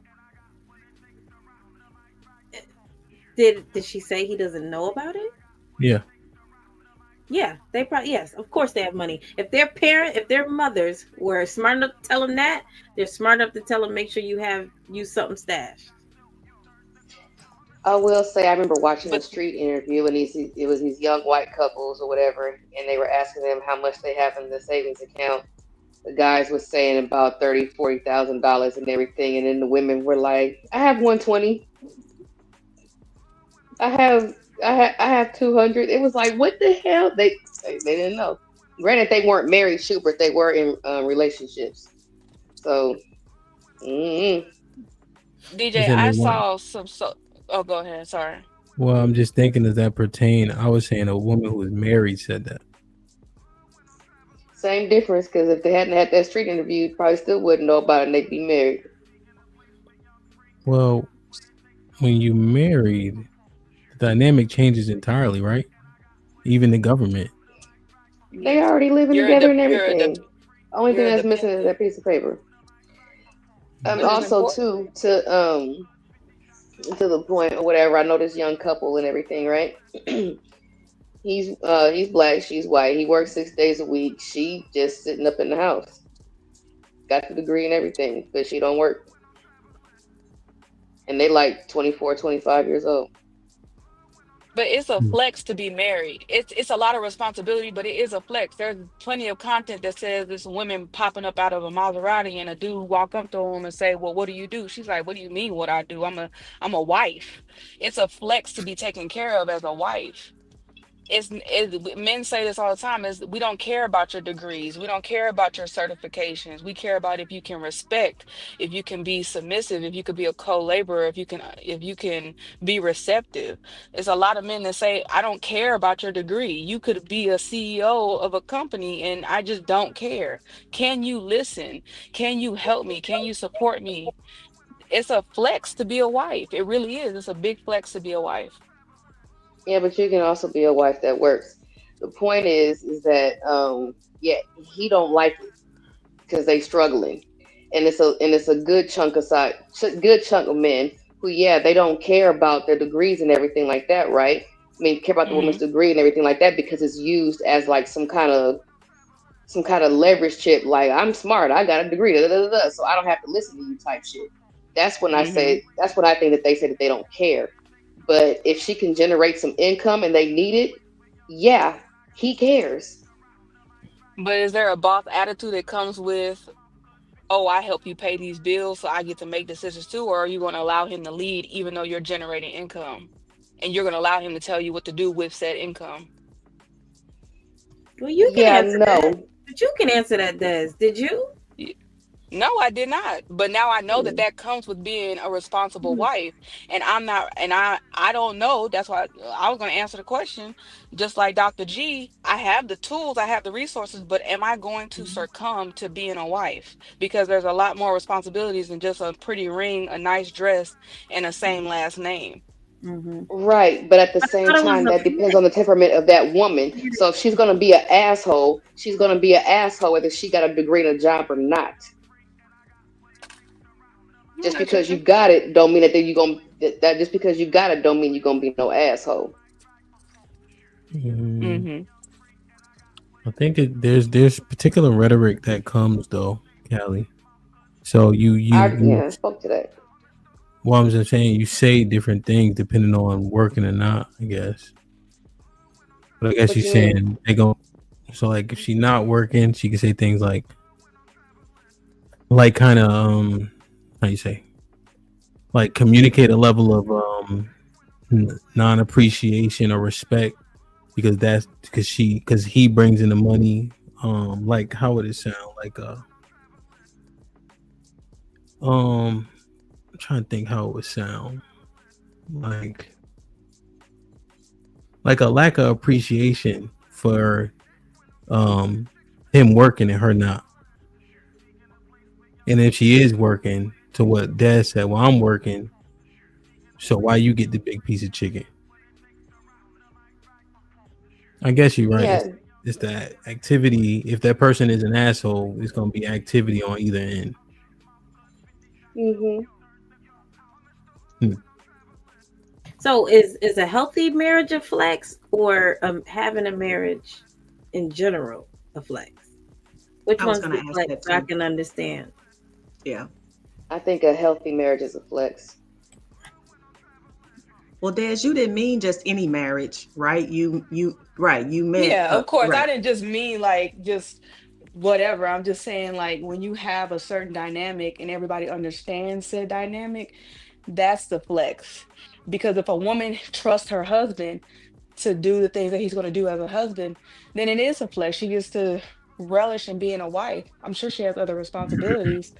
However, to just sit back and be able to trust a man to take care of you is a flex. Whereas the argument was we got getaway money or we got a secret bank account in case shit fall through, where these women are wholeheartedly trusting because they're doing their job as wives. There's no reason for him to leave. There's no reason for him to divorce her if he is happily married with that woman. And it's not happy wife, happy life. It's it's happy marriage. You know what I mean? It's not like, oh, I'm just going to succumb to everything my wife wants. It's, well, I matter too. And nine times out of ten, a man feels like he matters when he's able to lead and be in his space to lead. That was just my notion. I'm not trying to open up a can of worms behind it. Okay, yeah, that's what you learn, right, in wife school. Yeah. So, what's your overall synopsis? Marriage is Women. hard. That's fair. and you do have to have tools. If you didn't see a healthy one and didn't live in a healthy one, you know, growing up or whatever, you might want to question whether or not you have the tools. That's a real question, no shade. Money can't be the only predictor because things change, y'all. You start out being the breadwinner and then the school closed. Okay.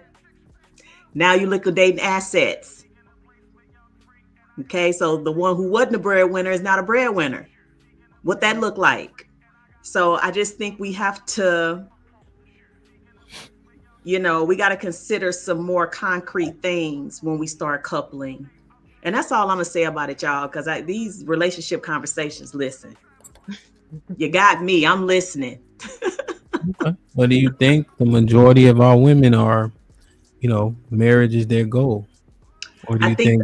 I think the majority of women want to be married. Absolutely. Now, whether they're doing what it takes to become a wife is a different situation, because I don't know if they have the tools and if they know what those tools are.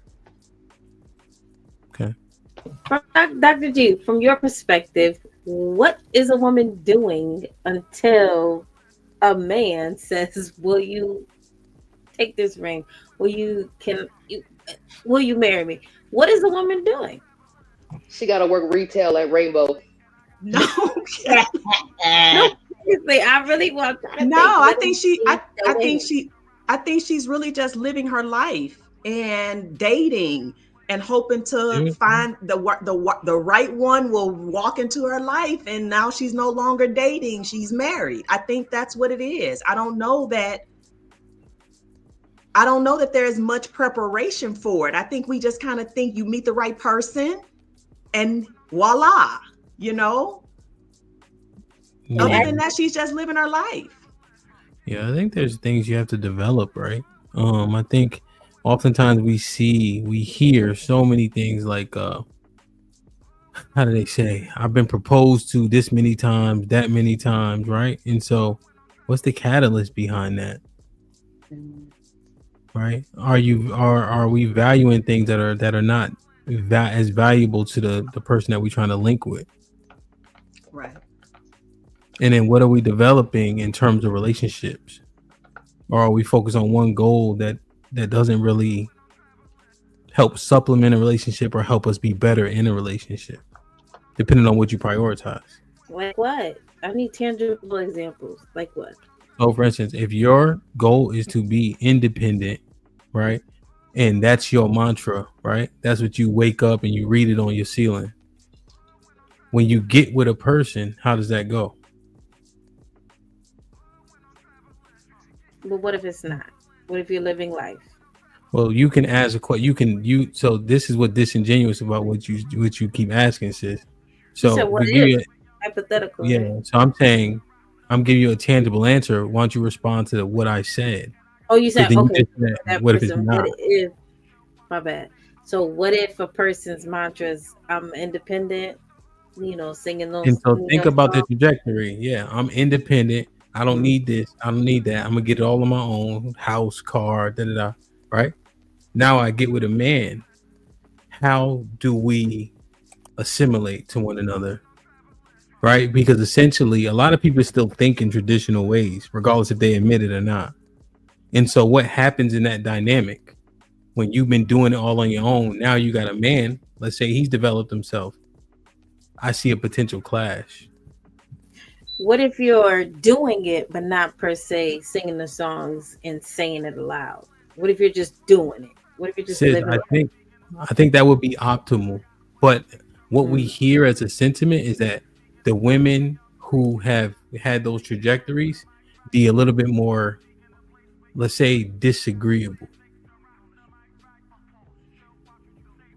Because think about it, the work you have to, let's say, to climb a corporate ladder, the work you have to put in, the energy that you have to take on and put out in the earth. You've been a leader for so long. What happens when you meet a man that has these traditional values that I think women still respect? But then how do you assimilate into what it is that he's putting out?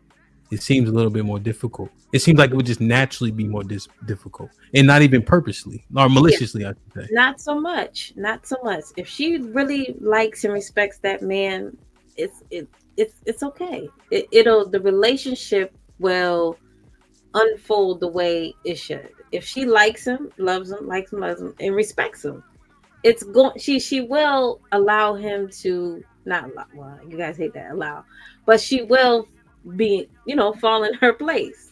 I think. Yeah, I agree with that. But we just don't see it, right? So we don't see it within our people. We see a lot of button heads. There's another talking point up here. There's nobody for women to follow. Men ain't good leaders. DJ, so Well, I'm not sure. Go ahead. I'll just say this. I'll say this one thing. I'm not sure the men genuinely would like to be married to women. I don't know. Like I said, there's a large. I'm not gonna say that, but yeah, I don't know if they really want to be married to women. I just don't know. Well, I mean, I guess, right, the obvious pushback on that would be more men are married than women. And it's still a very small percent, correct? I think it's of 7%. Men that are married. I think the disparity is 7%. Then when you add in women that are widowed, I think it drops to like 4%. But I'm just saying more. Men that are married. What percent of men that are married? I think it's like 30 33. I think it was 33 or 34, and then the women were 27. Widower men was like 2%, and then widowed women was like at 8%. Yeah, and men ask women's hand in marriage, so they gatekeep that. Mm-hmm. So is it? Oh, I think Des had a point. I have a question that's related, but not on. Well, I was just gonna say that I think one of the questions was, what is women supposed to be doing? Traditionally, what women were supposed to be doing, they were supposed to be in their dad's house until they saw a suitor. They weren't supposed to go out into the world and do nothing but be homemakers and make sure the home was managed well. But we are here in modern day, and it doesn't take away from you learning still from your parents. Now we got to like, well, we're sending our daughters off to college and things of that nature. But essentially what women were supposed to be doing when stuff made sense back in, where Martin Luther King, those type of gentlemen, you were going from your father's house to your husband's house. There was no in between finding yourself or knowing what you want to do or what you wanted to do. You were being kind of told by your parents, this is what is good for our lineage from a traditional aspect of it. I know we're in modern day, but that's what we would have been doing when things made sense and people's roles were concrete. Like women were homemakers, men were providers. For people who want marriage, who sought out marriage. But we always worked. You mean like Black women always worked? Mm-hmm. Like every Black woman worked or did something? Not even most of them. The large majority. Mm-hmm. Okay. The large majority of us worked. But were they CFOs? Were they owners in companies? Were they spending more time at work than they were at home, or were they working a little bit and then going at home and raising the kids? Yeah. I think the difference is simply what Des is articulating is that the work was for the family, not for themselves. So I think meaning like on some one pot shit. Well, yeah, but like essentially, like the help, right? You seen the help, like no. Well, since one of the ladies who put this shit pie, she's like, man, I just lost my job. Ray gonna whoop my ass or whatever his name was because it was specifically contributed to what the family needed. It wasn't like, hey, I'm gonna be on a poster on a billboard. Right. Well, yeah, I get that on some one pot shit. But I would say that, the example were we CFOs and CEOs and all that kind of stuff like that? I'd say a large majority of us now aren't still. Mm-hmm. I think the goal, right? The striving, you know, I think is the key difference in the reason for which people were working. You know, I don't even know about that. I mean, I'm just saying we we worked and it was on some one pot shit majority of the time. And my grandmother worked. She was born in 34. My parents worked. Like both parents worked. They were born in 53. So I don't know this time where it was a majority of us were like, you know what I'm saying, just like homemakers and stuff, and the money that they gained was not being contributed to the household. yeah, there's no disagreement there. I'm just saying the reason was for that family, not for her. It wasn't to be independent. I think the mindset has to make a difference. But I think even still, the money is still going to the household. The The majority mindset. of women, the majority of black Independent women have mindset. children, That's what I was gonna right? say. Yeah, I was gonna ask. I said mindset, but this was being like there's things that are being ignored when I'm saying them. So you have to address the entire statement, right? So I'm saying the mindset of which a person is doing something matters. Right. The intention matters. Because if she's So doing it just to contribute to that household and it's one pot, do you have an argument over the big piece of chicken? And then I guess if you're doing it for self and you think you're surpassing somebody and you are him, essentially, what's the conversation about the big piece of chicken? I'm just trying to understand it because these okay, are the talking points that we hear from the women. That's all. no, yeah, I got you. Mhm. I got you. I'm I not mean, being an asshole. if you Yeah, I disagree, it's got you. fine. Just thinking about it all, you know. But it says you don't crunch your face up. What you doing? No, you hit me with the big piece of chicken. Yeah. I think now I would give them the big. Did you taste it just now? Like, what would you do with all that noise?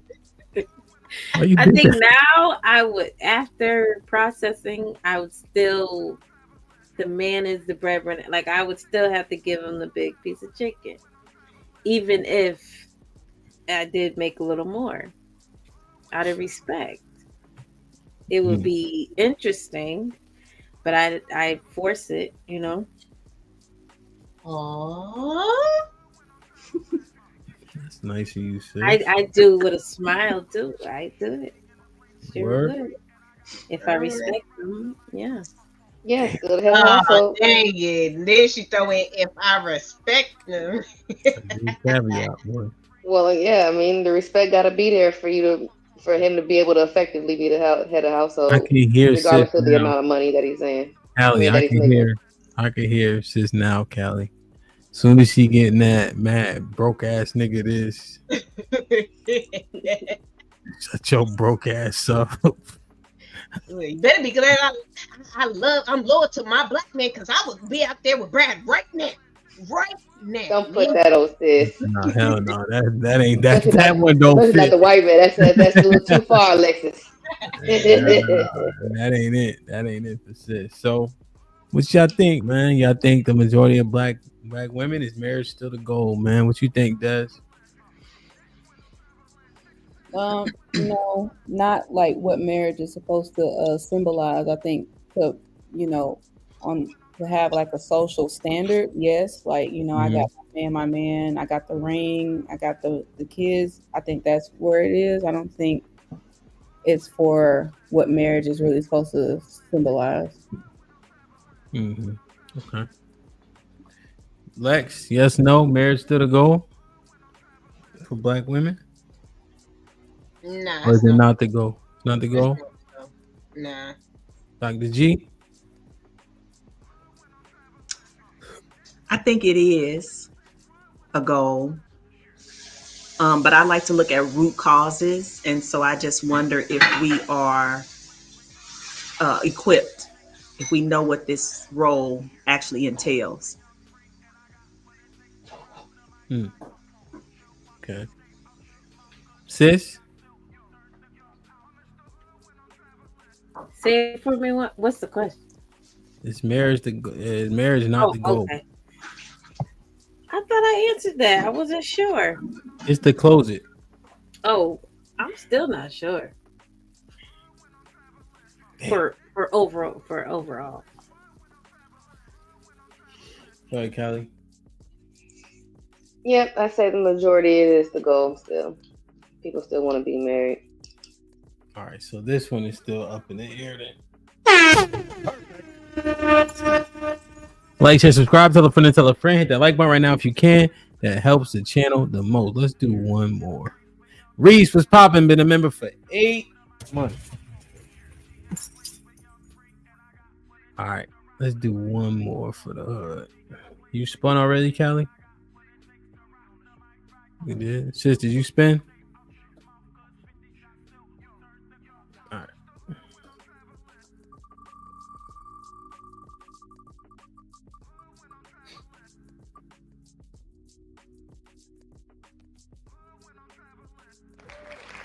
All right.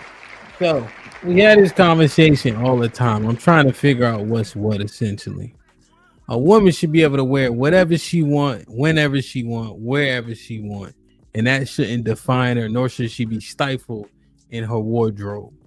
If a man need to adjust his woman's outfit, he insecure. It should not matter what she wear, nor should she be stereotyped because of her clothing. What y'all think? Sis? You going first, sis? I guess. No, she should put on clothes. I don't agree with that. No, I agree with men. Look presentable. Don't have your butt all out, your breasts. Don't do that. That's unbecoming. I don't think I will fight that. Okay. So says if she out with her ass out and all that and niggas is catcalling, what you think? Who you reprimanding? I would say she went out there and that's the attention she wanted, so she can't be upset with it. Who I reprimand is her. Put your ass away. Now, what if her man correct us? Sis, say, yo, I ain't feeling that outfit. It's too revealing. You gotta switch that out. Should she take heed? And let's say it's an outfit that she know that we know that Stevie Wonder know that shit look. You know what I mean? I think you can see. But Stevie, I think you can see. But dude, she shouldn't even have to be informed, told, reminded, redirected. She shouldn't have to. That shouldn't even have to be a thing. That's disrespectful. He should tell her. He should even. No, I ain't gonna say that. But yeah, change. all right. So sis, good on this one. All right, sis, solid on this one. So the clothing matters, huh, sis? Put your ass away. What you think, Callie? Of course it matters. Of course it does. First of all, number one, everybody can't wear everything. Okay. Second of all, because a pair of pants on one chick gonna look totally different than the same pair of pants on another one. You gotta wear what fits for your body, so it'll look presentable. Okay, to be nice about it. But yeah, they call it a dress code for a reason. You're saying something. So with this code that you speaking in, what exactly are you saying? What are you trying to say? Yeah. Do you think that the code says what it says it says? So if you see her scantily clad and you making assumptions about her being perhaps more promiscuous, do you think those assumptions are fair, safe, unwarranted? What? I think it's a fair initial assumption. Yes, most definitely. Because again, that's what you're putting out there, right? Okay, interesting. What you think, Dr. G? I agree with the ladies. It absolutely matters. Your uniform communicates a message, right? So what you're saying, would be the question. So yeah, absolutely. Yeah. And I think that matters. I think it matters whether you're in a relationship or not. What you mean? I think that we communicate with everything, our attire, our facial expression, our body language, all of that communicates something. So even for the single woman, even if not just for safety reasons, you know, you want to be wise about your selections. Yeah. Safety is key. Now that was in question one time, Dr. G. They were like, you know, it was being said like, hey, regardless of what she wears, she don't deserve that. I think people generally agree. Right. You know? Right. But what is a predator looking for? You know, I was watching there's a channel that I watch. She covers like heinous history and things like that, right? Or like cults and such. And so this guy was literally deleting prostitutes. He deleted like 25 of them, right? Because the target, it seems like a soft target, like an obvious target. You know what I'm saying? So if somebody's of a predatorial mindset, you know, who is he more likely to pursue if he think that person will be open and being manipulated in that way? Now, you can be dressed like a nun and somebody can still try to take advantage of you, right? But we're looking at probabilities, right? And I think it's disingenuous. People act like probabilities don't decrease or increase based on garb, based on how you carry yourself, right? Based on where you put yourself at particular times. Accent, you know what I'm saying? What'd you say? Yeah, I mean, my bad. you gotta be walking around looking like somebody love you. You know what I'm saying? Basically, because they gonna pick that soft target because they think ain't nobody gonna care. Anybody gonna be looking for this? Excuse me. They ain't nobody gonna be looking for this person, whatever, like that, right? You walking around looking like don't nobody love you. Because if somebody loved you, they probably tell you to put some clothes on. Yeah. Real shit though. Lex, what you think? I don't want to sound like a broken record, but yeah, I agree. Every point was hit. I really ain't got nothing to add other than That's fair. You don't gotta belabor a point, right? Like, you know what I mean? Daz, what you think? Should a woman's clothing matter? Yes. I agree with the ladies. It should matter. Damn. Okay. What you attract. Damn. Yeah, what do the justifications be for the clothing that can be potentially seen as unbecoming? Like, what are the usual justifications? Like freedom or something? Freedom. I should be able to wear what I want to wear, and he should control himself. That kind of stuff is what I usually hear. Yeah. Damn, y'all killed that. That talking point is dead, man. Appropriate clothing is a thing, bro. Especially when we like to cite how crazy motherfuckers are and all that other shit, right? You got to do whatever it takes to protect yourself. Remember when we had that episode that said you send the license plate of the Uber driver to people and the license plate of the dude you going on a date with, and you got somebody saying it sends an automatic text message when you get to your destination and you sharing your location. If you doing all that, right? Like Sis said, put your ass away. You know what I mean? Like, it just make it make sense. Like, it has all of it has to go together, right? You can't pick it and choose it because you know people would do whatever based on a bunch of different things, and one of it is their perception, which you don't control, right? Or you can control, you know, but they're gonna make assumptions about you based on a whole bunch of things. You know what I mean? Damn, so that one was easy, man. All right, let's do one more for the hood. God damn, I can't hit this. Man, y'all can't wait to be better. Curtis with the $5 says, shout out to all my natural hair sisters on the panel. I think everybody got natural hair up here. Well, sis, you just don't show your shit off. That's why. What? Don't you got them I don't like don't you never mind. We're not gonna get into that. You got dreads? Huh? Move on. All right, let's do one more for the hood, man. All right, who got to spin? Dez, right? Des. Okay, what do? I just tell you to click it? Yeah. Oh, click it.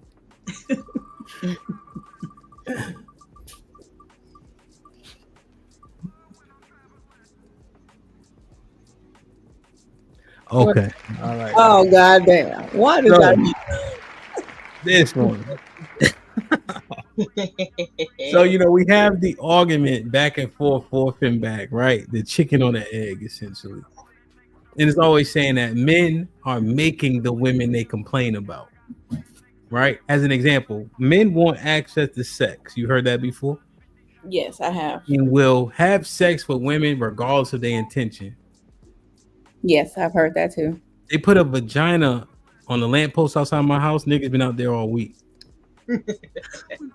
So niggas want to have sex, right?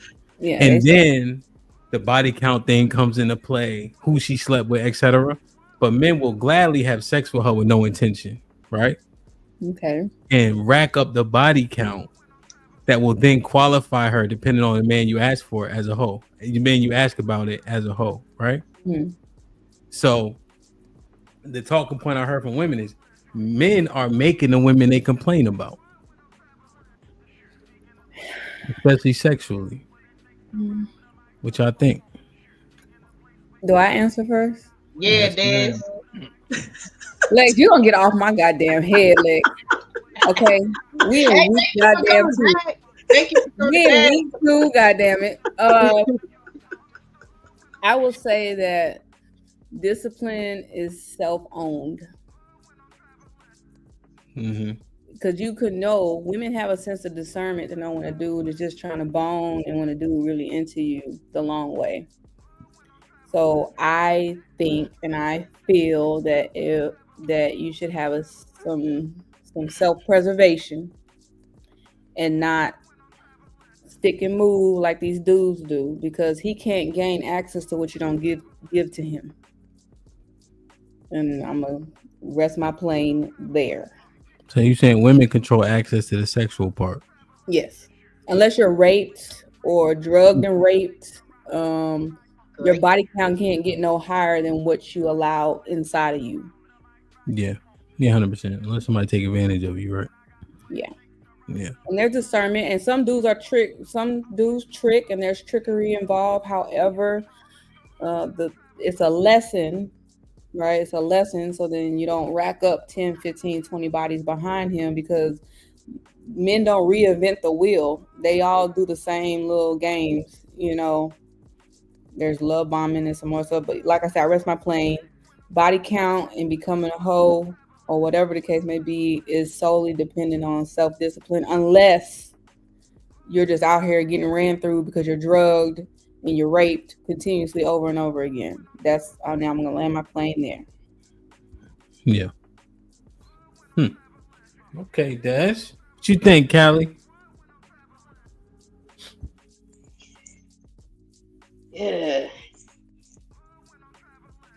Yeah, I do. I think that they are making hoes. Because the hose is the hose, and if you fucking on hoes, then you just adding more bodies. You know what I'm saying? As far as if you get somebody that's green or whatever, like the dude, you only allot so many times for you to get bumped on the head before it's like, okay, you should be learning your lesson and be able to have that discernment. You know what I'm saying? You should be able to tell a difference. But if she qualifies as a hoe, you can't give her that right benefit of the doubt, to your point, as okay, you was green the 20th time. Yeah, being green the 20th time, I don't think that's a thing. So, and do you think women control access to sex? I think they control access to their box. Yes. Do you think that women have that women's intuition thing? No. Okay. Do you think women lack discernment? Yeah, I do. Okay, so they only control access to sex. They don't have the intuition or discernment. Yeah, I would say that. How high these body counts is, yeah, I'd say they lacking the discernment.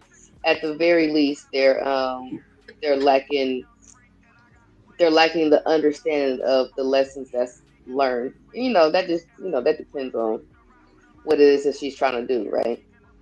Because I know there are some like real true bona fide hoes that really don't give a damn, like at all, green or not. And I also know too that there are women who go down that path. They didn't always start out that way. They were traumatized and everything like that. But I'm not trying to, necessarily go there with it. But just outside of the extremes, yeah, I'd say there's a significant amount of discernment lacking. Okay, and you think men have intuition? No, I think men are. For me, I think men are granted the opportunity to be green as well. They're what? I said I think men have the opportunity to be green as well. I mean, they can bump their head too. Do you think men have discernment? Mm, More discernment than women? yeah, because I think they can compartmentalize it better than women can. You think men are more intuitive? Intuitive? I just given last week, I'd have to say yeah.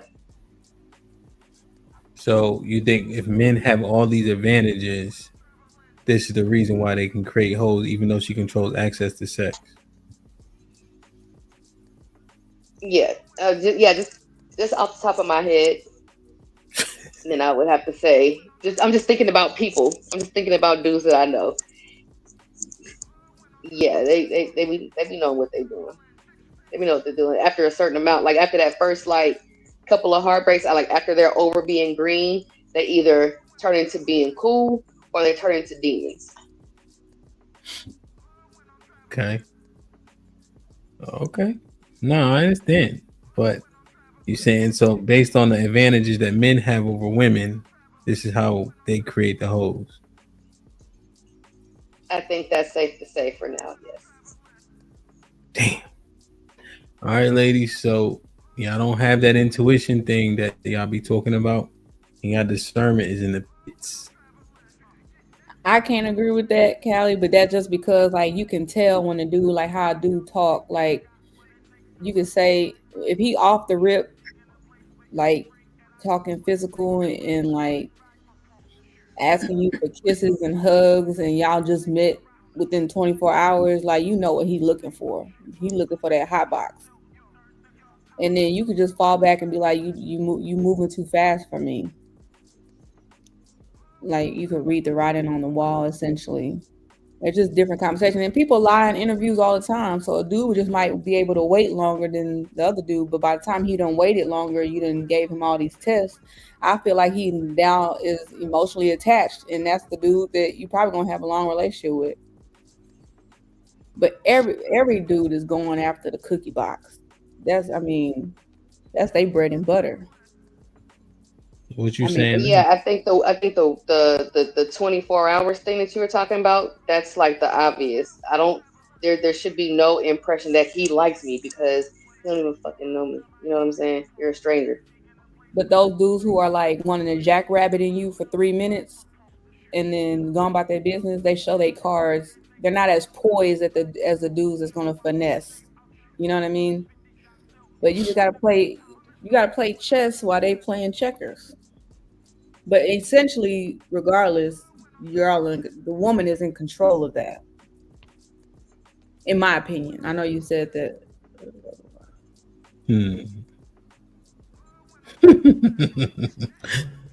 Go ahead, Lex. I don't.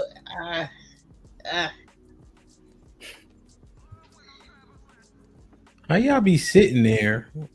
Nah, because I be trying to make. I be trying to make sure that I'm saying what, because sometimes, and y'all know this from watching, a lot of times how I want to say it don't come out right. But if I go, the grocery store has all the ingredients to bake this cake, right? But and that's the only place I can go to get the ingredients to bake this cake, right? Okay. So I gotta go there and get these ingredients so I can bake this cake. So I don't feel like it's all the men's fault. I don't feel like it's all their fault, but I feel like it's 50-50 because Come on, man. Give me a real answer. Come on. That's how I feel. That's what I was saying. I gotta go to 50 shit don't work. That's where like you gonna saying go to some. other than a woman. So That's like saying some. We saying who's creating the whole. They're creating to the extent to where they're going to get the eggs. They forgot the butter. They're doing this. They're doing this, especially if you're going into this and you know you're not trying to have, even if, because that's why I gave Let me ask you a question. You intentionally knew your Tuesday girl wasn't gonna be nothing but that. Okay. So you are in you're in that with her for making her a hoe, because you knew, even if she gave it to you, you knew that all you want to do was F on her, and if that's the sentiment that we're hoes or you're a hoe because all you want to do is F me, then What about the next 10 niggas?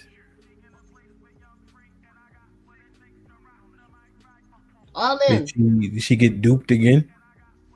I don't want to say that it's dupe, but I'm saying that there is some responsibility on both parties. I just don't want to put it out there as if just because women have control or access to sex that you didn't play a factor in this. Maybe you didn't play a huge factor, but you did play a factor, especially What about the next 15 niggas? We saying ho. We ain't saying we are. I acknowledge. Callie said, "Yo, okay, son hit me with a honey bun. I thought he want something he didn't want. Okay, you got me, right? Right. Well, fool me twice. Shame on you. Shame on me, right? So, at what point do you saying she keep getting hit with honey bun after honey bun, or do she have to own it at a point? Or are you saying men create the women they complain about in terms of the sexual promiscuity? It's on both sides. I'm not. Do men? So, what is it? Does she control access to sex? Yes. Do women lack discernment? To some extent, yes. Do women lack discernment? And you the one said earlier, y'all great at communicating. You've been goddamn double dutching. Nah, but I look, you ain't pushing me on this. Like I said, at the end of the day, it ain't, y'all got something in it. Okay? It's a mind. See, that's why I got cut. You gotta answer the question, right? Like it's like non-participation essentially. When you say things like some and both, like that, it doesn't help us clarify anything at all. You just towing the line, right? So let's converse. Now, we're not saying that it's 100% this way, that way, but who's at fault? The men who are having sex with women, or the woman having sex with a multiplicity of men? Mrs. Pieces. Does she control access to sex? You agree? Yes or no about that part specifically? And that's not the only thing, but that's an important piece. I mean, I told you I do agree that women control access to sex. Okay. But then when you say, are men creating? There's two different questions. Women controlling access to sex, and if men are creating hoes. I think women control access to sex, and I think men are helping create these hoes. Let me ask you a question. If she closes her legs, can she become a hoe? No. So the man can only do what she allows, no?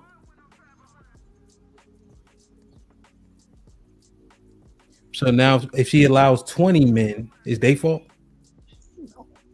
Is it the 20 guys' fault? Yeah. No, I mean, like I said, I don't know how that does not make sense. That I'm not saying that the men look, women control access to sex. As far as creating hoes, I do think that men have a part in that. It's not a majority as far as she should know better, right? 20 guys, you should know better. But I do think that men, especially if you're going in with the intent of just smashing, you are helping create the atmosphere. Okay. If a woman smashes 30 men, she a hoe? In one night? No. I'm sorry. Like, they are. How old is she? Sorry, DJ. I'm sorry. No, it's not gonna help her. She smashes 30 men. Who are you talking about there? You talking about the 30 men are hoes or the one woman that smashed 30 men? And then you said she controls access. Here's what y'all gotta understand, right? This is what you said. Look what you saying about women, right? Lack discernment, lack intuition, lack understanding. You easily swayed and manipulated. That's what this is boiling down to. If you're saying that she could be green for 30 niggas. She blonde. I'm legally blind. So yes, the men are having sex with the woman. We understand that 100%. However, if she controls who she has sex with, who they have sex with, knowing that they'll fuck the lamppost, are men actually creating the hoes, or the hoes doing this to themselves? That's fact, DJ. Because a nigga will put his dick in the gasoline tank. My mind is saying, there's also gasoline tank, but don't understand that y'all are helping create the problem. That's all I said was that y'all helping. My mind is saying you can't have one without the other. It's not. I agree, sis. I agree, right? You have to have sex with men in order to be classified as such, right? Yeah. But these women that are having sex with a bunch of men, sis, is that their disposition, or is the men talking about their draws? Niggas can't even talk. The hoes I know of, they seek out the men. They want to do it. We know. Yeah. Well, I ain't gonna say no names, but I know the names you're thinking of. yeah. I am picturing the behavior. It's like going to seek it out, and it's like Lex, can 40 niggas talk you out your drawers? Hell nah.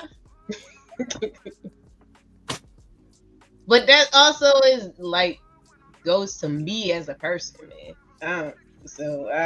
Everybody. No, I forgot what was on YouTube. Everybody got their drawers on the outside of their pants, right? I don't understand. Everybody a superhero here. I forgot. No, my fault. No, I'm not saying that. No, it's me. It ain't you. I forgot where I was at. Yeah, that ain't gonna happen to me. I forgot. That's me. That ain't you. Yeah, but what's a whoremonger? Look at sis. Sis just unmute, just fuck up the. It just clicked like Superman. Kelly, isn't it you see that jacket on her chair? She just took it off like that, Dr. G. Go ahead, sis. Go ahead before you forget. Isn't it you that said you're familiar with whoremongers, or you know some? Maybe whoremongers? Yeah. Yes, but sis, think about this. What's a whoremonger? What's a whoremonger? You did you see did you tell your pastor this? Oh, I thought he wants. No, he said that he talks about it. And he said you can't be. No, I'm just saying. I thought he said, not that my pastor. Oh, come on now, DJ. He talked about pastor, man. Tell him congregating with whoremongers. I didn't know. Make sure he got a beer. He want to preach to somebody, but we'll get into that later. So this whoremongerer, meaning what? You collect the whores. They are already whores. Oh, they're already whores. Yeah, so like Killmonger, remember from but you're collecting them to make what's the movie called? Black Panther. Black Panther. Remember, he's a Killmonger because he was remember all those dots on his body? Those are all the bodies he caught. Yeah, but what are you collecting the whores to do? Have sex with them. Yeah, because they're whores, sis. I collect stamps. Ask me why you said that, sis. What you think he doing? I don't know, but I don't know. But a hoe. So all women. So women with more than 2 to 3 bodies, they're considered hoes too. I think a woman I didn't land on the numbers, sis. vagina discipline is a whore. I think a woman that don't have vagina discipline is a whore. I don't. Sis, you know what they say, sis? What They say it's something about you. I'm like, what? You don't gotta lie to kick it. You know what I'm saying? Like you don't have to say that, beloved. Like that's fine. wrong. Yeah, I never felt real. this way about anybody else before. I never felt this way. I know it. I'm like, what's my last name? They're like, huh? Huh? Smith, Jones. They just start yelling out all slave names. Freedman. Johnson. Freeman and Johnson come out first for sure. You know what I mean? I don't usually do this. Uncle Rick said I usually don't do this. Man, listen. You know what I'm saying? Come on, man. All right, Dr. G, what you think? I gotta ask sis still. Aaron,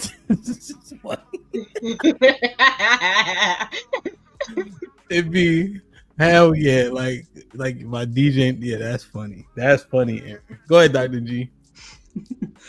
No, I think the ladies are right in the respect that we definitely own the access.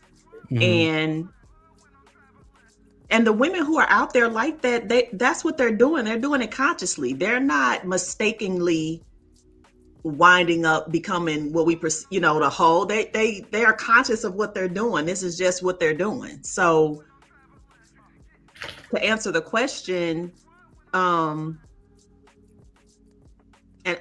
honestly, some of the things that were said has the question kind of blurred in my mind, but I'm thinking that if I own access, you can't get it without me giving it, then I'm culpable, right? But then you talked about discernment and intuition. How does that play a part? I might have missed something. Like they're being tricked? Is that what we're saying? Because they don't have discernment and intuition? Well, they can be finessed, Dr. G. What I'm saying is like you come across a charming man, but I don't think you come across multiple charming men. I think that if you come across a charming man once or twice and you come up off your draws, then it's like, oh shoot, he was just really charming. So now I can kind of hear, kind of like they said, I usually don't do this, or I think you're special, but then he don't know your last name and you're just enamored by his charm, then he can charm you up out your draws. Right. And we're saying that's not going to happen over and over and over and over. No. At some right. point, you're going to touch on to the verbiage. Like at some point, you're going to be like, nah, this last dude that just left me with a cosmopolitan or a lemon drop told me the same thing. You probably on that same type of time. Mm-hmm. Right. So then, if we own access, certainly. To Lex's point, though.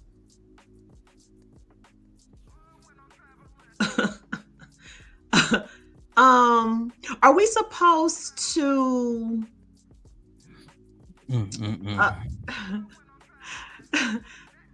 I've already given my response, so this is a non sequitur. This is a separate question, right? Sorry, I wasn't paying attention. Well, to Lex's point, how can I or any woman, we just can't become hoes without the men. Without a lot of men. See without the difference? A lot of men. Mm-hmm. Right. Okay. She can't be a hoe without a man. So audience, for everybody that's new here, what'll happen is something will be said. Sis will have a thought and she blurts it out no matter what. So I apologize if y'all are unaccustomed to it. She forgets if she don't blurt the shit out. So go ahead, sis. No, she just saying what I said. Like, yeah. I mean, we can't just deny the culpability of everybody, though, Ham. We're not. Okay. All right, then I'm good. Okay. These are the talking. So what? So have y'all seen the talking point roulette I do like on Mondays with the guys about the men's talking points? Got it. And we had to Okay. we threw a few out. You know what I'm saying? We kept a Right. few, whatever the case is. Exposed them, put them next to each other. They didn't fit. Yeah, Now we hear these, right? Right. This is one of the ones that the women say, "Oh, boom," Got you it. know. But Yeah. it has to be a plethora of men for her to be characterized as such, and therefore it'd be hard to implicate 30 men when one woman could change all that. Right. Right. And again, I don't know any victims that are hoes. They're not victims. They like, I'm out here. And think about it. The reason why the man matters less is because she controls access. Right. Oftentimes, this what women say, and men say, women agree, either vice versa, right? They'll say, she know that she potentially will sleep with you as soon as you walk up. They say men just don't say the wrong thing, don't mess it up, right? As long as you don't mess it up, you'll get it sooner or later, right? So instantly her mindset is making the decision before he ever put his penis inside of her. If all that be true, you see what I'm saying? She's already predisposed to that way of thinking. I'm gonna smash him. I'm gonna smash him. I'm gonna smash him. I'm gonna smash him. So yeah, he culpable, but he only doing what she allowed. If we all agree that she already made that decision in her mind, and then women control access to sex, that's all. If we just make it make sense, that's all. Right. No, for sure. But I don't think women lack discernment or intuition. I don't think they consciously making these decisions. Yes. DJ, you know that that video that Truth put out, like, nah, you ain't supposed to make me wait. You not celibate after you done let all these other niggas hit. Mm-hmm. Like, do you think those women had no discernment at all, or they just trying to change? They trying to retire their whole card? No, I think that I don't agree with the fact that the women lack discernment. I think they're making conscious decisions, and I think that society has allowed those decisions to be less scrutinized, right? Like things have been okayed, and so with that alone, I think that they're making a decision that they are okay with making, understanding that it has negative repercussion in terms of how you may be viewed and what you may be qualified at. You know, that's why I don't think it's a discernment thing. I think Callie's right initially. You know, I think a man may tell her things that he don't mean, right? Run game, etc. And that could happen. Yeah, I'll give it even 3 times. But after that, it's like, all right, beloved, like you gotta see something. You know what I'm saying? Like niggas ain't saying that much shit for you to get, you know what I'm saying? And so at a point, they're making a choice. So is a woman still of value if she retires her whole card and says, I'm abstaining from sex until I meet a good guy? Is that fair? Well, so here's the thing, right? If you take 2 women, they got the same amount of bodies, right? Mm-hmm. One says, I'm giving up my life to God, right? And so with that, she's going to be as Chaz, she's going to abstain, right? And also her morals and values are going to line up with Proverbs 31 and Ephesians 5, right? And Titus 2, right? But she ain't having sex. Here's the problem. Niggas ain't fucking with her. So if the other girl, they just as beautiful, right? They cool, whatever the case is. They got the same amount of bodies. The one that has chosen to be righteous, I'm just going to use that word, she's less likely to be chosen than the one that's still fucking. Right? And so men, now we got to discern, what do we actually give a fuck about? But that's a different conversation. Right. You know what I'm saying? For a different day. Right. So I think it hurts. I think it hurts less to have that conversation right with this one. Right? Mm-hmm. We don't want to have that another day. We need to be able to say, but what about the men? But the men. I think that's the truth about it, even though it's a different conversation. Yeah, no, 100. No, I see what you're saying. Yeah, right. Because then they could be like, well, them niggas. Yeah, but essentially, right? She's wife material. But when you take sex off the table, now what are men doing? Because to what Dad said, well, you had sex before me, right? But she don't have the option to change now. Because Billy Bob got it for free in the back of the truck. On your You know what lunch I'm saying? On your lunch break. Now I gotta marry you to get the you know what I mean? That's why niggas go to Marshalls. It's marked down because it's a defect. Damn. So I think you should walk the walk first, ladies, and then talk that talk. Don't have just had sex like 3 weeks ago and be like, oh, I'm celibate or I'm abstaining from sex. I think you should walk the walk a little while. No, unless you have come into your senses and realize this ain't for me. I'm done. It's over. So like put up the jersey, right? But you got to put the jersey up, right? You got to really retire from the jersey. Yeah, for sure. That's what I'm saying. I don't think you should go back out there in the dating pool and be like, oh yeah, I just had sex 3 weeks ago, but I'm celibate and abstaining from sex. That's what I'm saying, Dr. G. Unless you really are. It's not gonna go off well in the dating pool. I'm just saying. It's not gonna go off. And now if you tell a man like, oh yeah, it's been 6 months, he could probably believe you. But if you tell that man it was 3 weeks ago, he gonna be It's just not been he's gonna be scratching his head a little bit. Like, hey, you gotta have a starting point at some time. So right, that's what I'm saying, Kelly. It begins somewhere. In a year, it would have been a year and 3 weeks ago. But I think what to Des's point is that just chill out for a second and let it marinate and then go back out. Let it cool down a little bit. You know what I'm saying? got Put some ice down there. Damn, boy. I got you. I'm just poking. Women is hoes. Women is hoes. Women is hoes. Women is hoes. Women is hoes. Women is hoes. Women is hoes. So if women is hoes, I was like, wait, what happened? Ooh, Lord.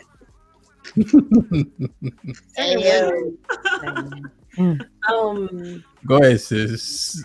Hold on. So we didn't throw away the disloyal men, right?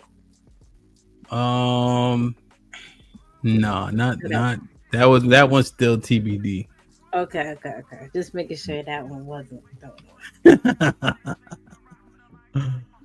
So that one's still there, man. Says that one right there. I'm fighting for my life.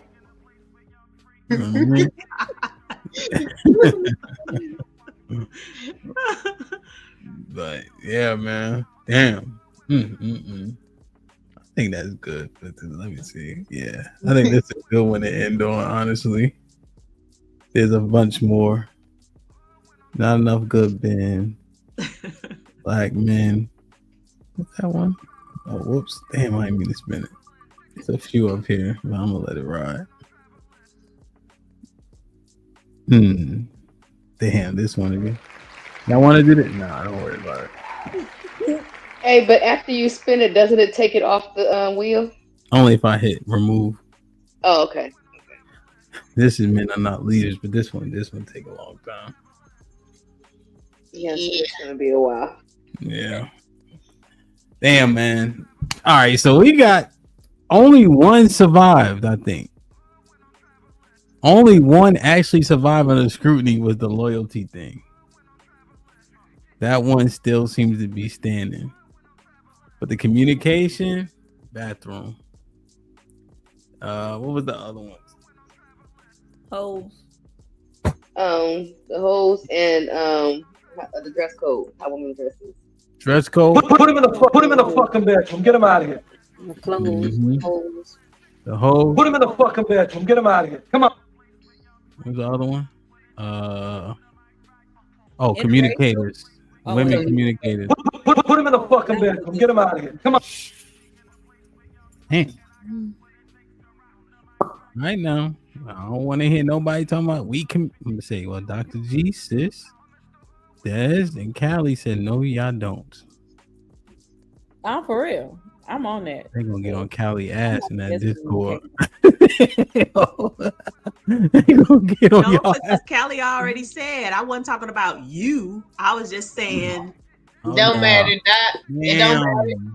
Damn, my bad. I forgot I was on YouTube. Fuck. I forgot. Everybody's superwoman up here. Damn, man. All right, Lex. So we got another. Let me see. We got another. I still got 5 up here. We'll tackle these, man. Let's jump in the Discord. Everybody could join because y'all got some explaining to do, B. Got some explaining. Lex, any final thoughts? As always, great show.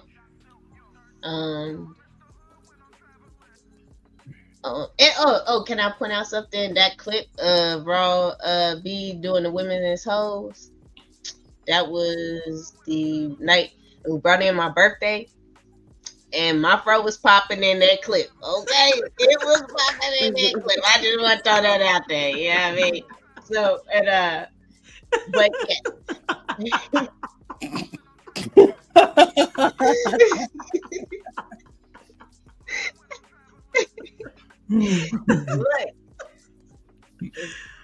Okay. There's too much happening. Okay, let me go back to this is, and God made Texas first and everywhere else. You know that. And yeah, this is awesome. Des, thank you for coming back. You didn't scare me, Lex. Hey, a scared person to kill you, so I don't want you to be scared. So thanks for coming. That's cooking though. Sis, any final thoughts? No, I said all I was gonna say. Still, just that one. That one is good enough for me. Damn, man. What you washing clothes? Why? I was freezing. Yeah, you look like fucking Sega Genesis on that screen. What? What it look like? What? Pixelated a little bit, sis. Oh. Like Gumby. Dr. G, any final thoughts? Yeah, sure. Fun show, great conversation with everybody. Thanks for the invite. I think we just want to really be aware of and try our best to avoid talking points. Because when you have the conversation, as you know, demonstrated tonight, many of them end up getting thrown out. They have no merit, right? They're just talking points, which means that it's only a point used when you want to be talking, but it doesn't stand on anything. It's not based on any fact. It's not based on any real evidence, right? So we just want to have real conversations, give each other grace, and avoid the talking points is what I would say. Word. Makes sense. Callie? Great show, Hemp. Great show. I think this would be a good little series right here because they had their turn. It's only right we get our turn too. Yeah, and I'm gonna do a better job. I didn't even like hit the ladies just for today. I'm like, oh shit, let me go ahead. You know what I'm saying? So I'm gonna make sure I curate it. Y'all gotta come back. Yeah, so you gotta have consistency, and then we'll add another 4 or 5 ladies. You know. Des, any final thoughts? Yeah. I'm biracial. I like dirty rice and Mexican rice. Lex don't scare me. Callie locks is popping. Dr. G has a beautiful smile, and sis, I love that beauty mode. Peace. Shit like that. Hey man, I think it is all certainly interesting, man. I appreciate the lady for participating and being as honest as possible. I didn't have to leverage too much pushback, and then pushback is more so to see if will it stand the test if put up the scrutiny, right? And if it doesn't, then we have to reassess it. And then when you reassess these points, it allows you to reassess a whole lot more. Like, damn, have I just been saying stuff because I heard it so often, you know? But if it stands the test, then it stands the test, then you can apply it, you know? I remember there was one episode on a Friday, I literally said, hey, give me the stats that are fake. Give me the stats that don't stand up. And we pulled them up together. Then the argument started to change a tad bit. Well, it's the application, but it says what it says, right? So I think we can do the same with these talking points here. So good shit, ladies, for sure. And this is definitely a fun one. Let me read these super chats when we get out of here. And with the 2000s, Chief fans be off just as much as refs be. Mm-hmm. Nigga. Uncle Rick with the 2000s. It's never anyone on the panel, DJ Hamp. That's a fact, though. Uncle Rick was popping. HQ with the 2000s. What number? Subjective to a point? The truth is this, bro. If you were the man and you've been touched by another man, he don't like that shit. Niggas accept it. Niggas understand it's a part of life, right? It's not about insecurity or anything of that nature. But if he gonna marry you and say, hey, I'm gonna be monogamously with you, he can't stand the fact that you've been touched before, although he accepted. You know what I mean? That's how niggas is. You go to the hood right now, the first grave about $1, the next two about a woman. The Bible say don't even go to a bar with another man's wife. Don't even, like, you know what I mean? That's how serious it is when you're dealing with somebody's wife specifically. So that's how men should view it, right? Especially, Bible tell you, wife is as rare as rubies. Back then, rubies was the thing, right? So we know it's hard to find one, right? So just imagine what he's willing to do once he get one. So that's all I say. Motherfuckers don't, like, I don't care. Like, even like, if my wife went on to a restaurant with somebody, we ain't going to that restaurant. Fuck that restaurant, nigga. It's DC. Care. You know what I'm saying? Like, just point blank. Congo with the 10 ounces. The questions pull some honest dialogue tonight. Much appreciated. Indeed, Congo. Hope all is well. Good to see you. Be safe out there, kid. Granny with the 2 ounces. Happy birthday, Mac Milligan. Happy birthday, Lolo. Leslie, you late. You know what I mean? Anything else? Y'all good? I'm good. Until next week. Same bat time, same bat channel. How do you Go work the Chiefs. Discord? Go Chiefs. Go Chiefs. How do you work the Discord? You couldn't get You in know there? how, you know how I don't know how to figured do it it. out? I just push buttons. I just push buttons or whatever You know what you until I gotta find what I do, was Dad? looking for. If you call me screen share and then I could, you know how to screen share? Yes. Then I might be able to walk you through so I can see what's what. So is it like fan base where you talk in like Did like you get Clubhouse? in? Kinda. It'll look like that. There's a chat room. There's a bunch of rooms though. What room am I supposed to be in? Talk your shit is where they usually be. And that's where everybody gonna be at right now? Yeah. Yep. Oh goodness. But no, you can see though. You should be able to see. You know what I'm saying? Everybody who's in whatever room. You know what I'm saying in the voice chats. Okay. So yeah, you'll be able to see it. You'll know. Where I'll it's active visit at. today. I'll visit. All right, bet. Yeah. Sis was in there talking shit earlier. Callie was in there windmilling. Dr. G is very demure until 1 a.m. Then she started talking shit. Lex had a fight last week, so it's fun. It was fun. It's fun. So yeah, Marcus, you gotta get in there, bro. And then you know what I like it? It's so many voices that don't get on the panels for several reasons, but you know, people get the opportunity to converse in there that you may not see on the panel, especially because this might be risky. One of our rules is you got to be on camera, and so a lot of people don't cam up, you know.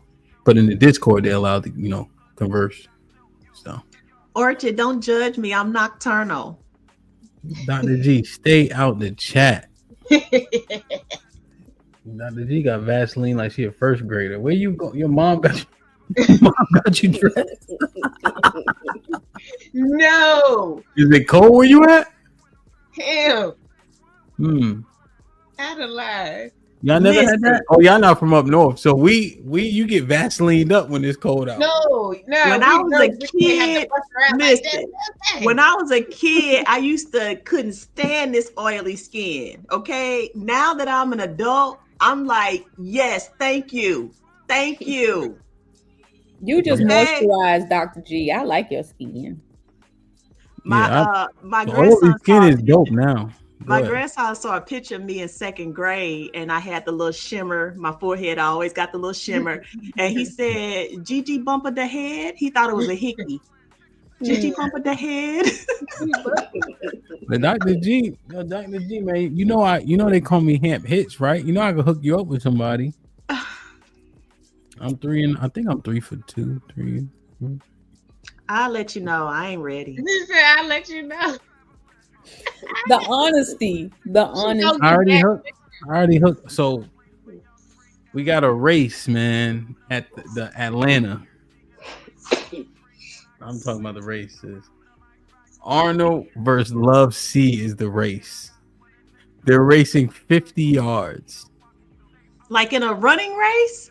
Yeah. Y'all should have a medical staff out there in case somebody pops in. Stay put. You know, you ever seen like the parlay? You ever seen that thing when people be betting? Yeah. So you know what it is? Because I don't get. So there's an over. Vegas, right? Yeah. So essentially, it'll be like this guy will get 10 yards. You know what I'm saying? And you could bet money on just that. There's a bet that Arnold gonna fall before the finish line. What do you think?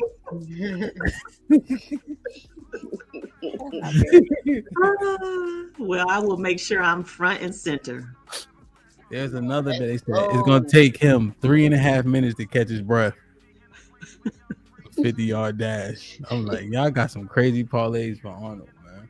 So Arnold don't train, so we know he coming like what it is. Like Dr. G, Arnold said he trained for this harder than he did for the fight. Right, I guess so. You can't get beat by no girl. Yeah, you can't get beat by no girl. That's right. He said he'll never came up again. So Congo, if you ever been on Clubhouse, it's kind of like just like that, except we have different clubs too. So we have different like 12 o'clock on tomorrow. We have a live therapist. We have stock talk. We have anime club. We have movie nights. We have mind your own business, which is entrepreneurship. So we got different things. But in Talk Your Ish, it's mostly a conversation about similar to the conversation we have here, or the conversation be predicated off the show that we did that day. But yeah, it's similar to Clubhouse if you've ever been up there, and Fanbase if you've ever been up there. That's kind of the dynamic, you know? So. Oh, I see it. It's 22 people in there. Already? Mm-hmm. That's how they get in trouble, Des. You just got them in trouble. I want you to know that. Oh, yeah, you did. She lied.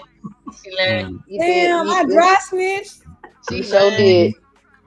I'm sorry, y'all. I'm a new booty to this, man. She lied. But the demographics, Congo, are largely 30 to 60. I would say for this might be risky. There's 18 to 24 is like 10%. The large majority is like from 30 to 45. I would say that's upwards of like almost 50% of the people that watch this might be risky. So it's a good demographic for sure. It's a demographic that makes sense essentially. There has to be a startup manual to this, so I don't get in trouble with these folks. You in trouble? They already in trouble now, so fuck it. I'm sorry, y'all. I'm sorry. All right, let's get out of here so they can get it popping. Hey man, everybody, y'all be safe. Become a member. Get your tickets to Atlanta. Let's just keep on grinding, man. I'll see y'all tomorrow night. We talking Project 2025 and the executive orders. There've been some ones that got released that we definitely got to discuss. You know what I mean? In Project 2025, we got a 4-page document that we're gonna comb through tomorrow, and we curated a panel just to do just that. So tune in tomorrow, God willing, at 8 p.m. Central, 9 p.m. Eastern, whatever that is Pacific. I love y'all. I appreciate y'all. Be safe and do the right thing, man. Like, share, subscribe. Tell a friend and tell a friend. And we out.